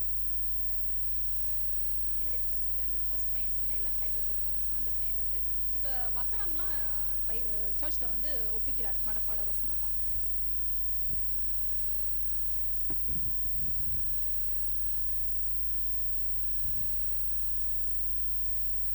இன்னொரு ஒன்று மட்டும் சொல்லிடுறேன். இப்போ நான் அந்த பிறப்புக்கும் இறப்புக்கும் நல்ல 2 விஷயம் சொன்னேன். என்னது? ரட்சிப்பு, சந்திப்பு. நான் ரட்சிக்கப்பட்டு ஆண்டவரை பற்றி தெரிஞ்சதாதான் நான் ஜனங்களை சந்திச்சு அவங்கள ஏசப்பாக்கு முன்னாடி கூட்டிகிட்டு போக முடியும். இப்போ நான் ஒரு மேரேஜ்க்கு ஃபங்க்ஷன் அட்டன் பண்ணுறேன்னா கண்டிப்பாக ஒரு காஸ்ட்லியான ஒரு கிஃப்டோட கொண்டு போவேன். இதே நான் பரலோகத்துக்கு ராஜ்யத்துக்கு ஏசப்பாவை பார்க்க போறேன்னா அவருக்கு கோல்டும் இந்த மாதிரி வைரமா நான் கொண்டு போகிறது, அதெல்லாம் அவருக்கெல்லாம் ஜுஜிப்பி. அப்போ அவருடைய வெளியேறப்பெற்ற ரத்தத்தினால எந்தெந்த ஆத்துமா, பங்குள்ள ஆத்துமாலாம் இங்கே சதறி கிடக்குறாங்களோ அவங்களுக்கு ஏசப்பா என்னைய ரட்சிப்பு நடத்தியிருக்காருன்னா அந்த ரட்சிப்பின் அனுபவத்தை எடுத்து நான் அவங்களுக்கு ஷேர் பண்ணி அவங்கள நான் வெறும் கையோட போகாம பல ஆத்மாக்களோட நான் போய் ஏசப்பா நினைவு வச்சுக்கோங்களேன். அதுதாங்க பெரிய கிஃப்டே. ஸோ இந்த ஃபர்ஸ்ட் வந்து பிறப்பு சொல்லிட்டேன், ரட்சிப்பு சொல்லிட்டேன், சந்திப்பு தான் எங்கள் வீட்டு பக்கத்தில் வந்து என் மூலமாக ஆண்டவர் 25 வருஷம் சந்திச்சார். அதே போல் காலேஜ் படிச்சுட்டு இருக்கப்ப நான் வந்து ஹாஸ்டல் தங்கி படிக்கக்கூடிய வசதி இல்லை. ஸோ ஒர்க்கிங் உமன் ஹாஸ்டல் தான் நான் தங்கி படித்தேன். அப்போ அங்கே வந்து ஒரு டீச்சர் என்னோட அந்த ரூமில் இருந்தாங்க. என் ரூமில் இல்லை, என் ரூம் 2nd ரூம், அவங்க ரூம் 5th ரூமு. அப்போ அந்த சிஸ்டர் வந்து என்னை என் ரூமை கிராஸ் பண்ணுறப்ப ஏசப்பா வந்து அந்த சிஸ்டரை வந்து ப்ரேயர் பண்ண கூப்பிடு அப்படின்னு சொன்னார். சரி, அவர் சொன்னால் ஒபே தி ஆர்டர் தான், no more questions to ask. So நான் அவங்கள போய் கூப்பிடும்போது எனக்கு ப்ரேயர்லாம் பண்ண தெரியாது, நான் சிஎஸ்சி கிறிஸ்டியன், நாங்கள் ஜஸ்ட்டு பைபிள் இருக்குது வீட்டில், சர்ச் போவோம், பட் பைபிள் திறந்து படிக்கலாம் மாட்டோம் அப்படின்னு சொன்னாங்க. பரவாயில்லக்கா, எனக்கு படிக்க தெரியுங்க வாங்க, எனக்கு ப்ரேயர் பண்ண தெரியுங்க வாங்க அப்படின்னு சொல்லிட்டு நாங்கள் 2 பேரும் சேர்ந்து என்ன பண்ணோம்னா எல் ஜோசப் முழங்கால் யுத்தம் அவருடைய புக்கு எப்படி ஒவ்வொரு மாநிலத்துக்கும் எப்படி ப்ரேயர் பண்ண சொல்லிட்டு நாங்கள் ப்ரேயர் பண்ணிட்டு இருந்தோம். அப்போ அவங்களுக்கு ஏற்கனவே மேரேஜ் ஆகி இன்னைக்கு மேரேஜ் முடிச்சுன்னா நெக்ஸ்ட் டே மார்னிங் அவங்க ஹஸ்பண்ட் டிவோர்ஸ் சர்டிஃபிகேட் கொடுக்குறாராம். சான்ஸே இல்லை, ரொம்ப கஷ்டமாக இருக்கும்ல. அதோட தான் அவங்க வீட்டில் தங்காமல் ஹாஸ்டலில் வந்து தங்கி ஒரு ஸ்கூலில் வேலை பார்த்துட்டு இருந்தாங்க. இப்படி தான் ஏசப்பா என்னைய செஞ்சேன். நாங்கள் அவங்களுக்கு ப்ரேயர் பண்ணிட்டே இருந்தோம். நான் 3rd இயர் படிக்கிறப்ப அவங்களுக்கு மேரேஜுங்க. வேர்ல்டு விஷன் அதில் உள்ள ஒரு நபர் வந்து சிஸ்டர் மேரேஜ் பண்ணி இன்றைக்கி குடும்பமாக ஊழியம் பண்ணிகிட்டு இருக்காங்க. இது அடுத்து நான் பிஎஸ்என்எல் ஃபர்ஸ்ட் அப்பாயின்மெண்ட் அப்போ நான் வந்து சைன் பண்ணுவேன் பாருங்க. சைன் பண்ணிட்டு தான் நான் போய் அங்கே போய் ஜாயின் பண்ணுவோம். நான் மெயின்டல் கேட்டில் ஃபர்ஸ்ட் அப்பாயின்மெண்ட். அப்போ ஜிஎம்க்கு வந்து நான் சைன் பண்ணுறதுக்கு முன்னாடி ஃபர்ஸ்ட் ஏசப்பா என்ன பண்ணாருன்னா, இந்த பிஎஸ்என்எல் ஜாப்பை நான் உனக்கு கொடுத்ததே ஆத்துமா ஆதாயத்துக்கு இது பெரிய உதவியாக இருக்கும் அப்படின்னு சொன்னார். சரிங்க ஏசப்பான்னு சொல்லிட்டு நான் அப்பாவோட தான் அப்பாயின்மெண்ட்டுக்கு போயிருந்தேன். அப்போ எங்கள் அப்பா பக்கத்தில் இருக்காங்க, ஒரு நபர் சிசி இருந்தாரு, அவருக்கு போய் இயேசுவை பற்றி சொல்லு அப்படின்னு சொல்லி நான் போய் சொல்கிறேன். அவர் பார்த்தா என்னுடைய லெக்சரர் நான் ஒர்க் பண்ணேன் இல்லை, அங்கே ஒரு ஸ்டாஃபோட ஹஸ்பண்ட் 2 பேரும் ரொம்ப வருஷமாக பிரிஞ்சிருந்தாங்க சம்மரியில். அப்போ ஆண்டவரை பற்றி சொல்லும்போது ஏசப்பா வச்சு நம்ம எல்லாம் பிரிக்கக்கூடாது, அவர் எப்படி நினைச்சாலும் அதை பற்றி நீ இருந்து வளர்ந்து அவருடைய அற்புதத்தை பார்ப்பீங்கன்னு சொன்னேன். அப்புறம் நாள் வந்து மெயின் கேட் ஆஃபீஸ்க்கே வந்து என் ஹஸ்பண்டோட மீட் பண்ணி அவர் தான் கவுன்சிலிங்லாம் கொடுத்து இன்னைக்கு அவங்க ஜாயின்ட் ஃபேமிலியாக இருக்காங்க. ஸோ இப்படியாக எனக்கு மட்டும் அந்த ரெசிபி அனுபவத்தை கொடுத்து அவங்க முன்னாடி ஒரு மைட்டியாக காமிக்காமல் அவர் ஏதாவது மையப்படுத்தாமல் இன்னும் என் மூலமாக அநேக ஜனங்களை வந்து ஆசீர்வாதம் வச்சாரு. இப்படியாக செய்த கர்த்தருக்கு ரொம்ப ரொம்ப தேங்க்ஸ். நன்றி. அவரை துதி ஸ்தோத்திரமே இருக்கிறேன். இன்னும் நிறைய சாட்சி இருக்கு, பட்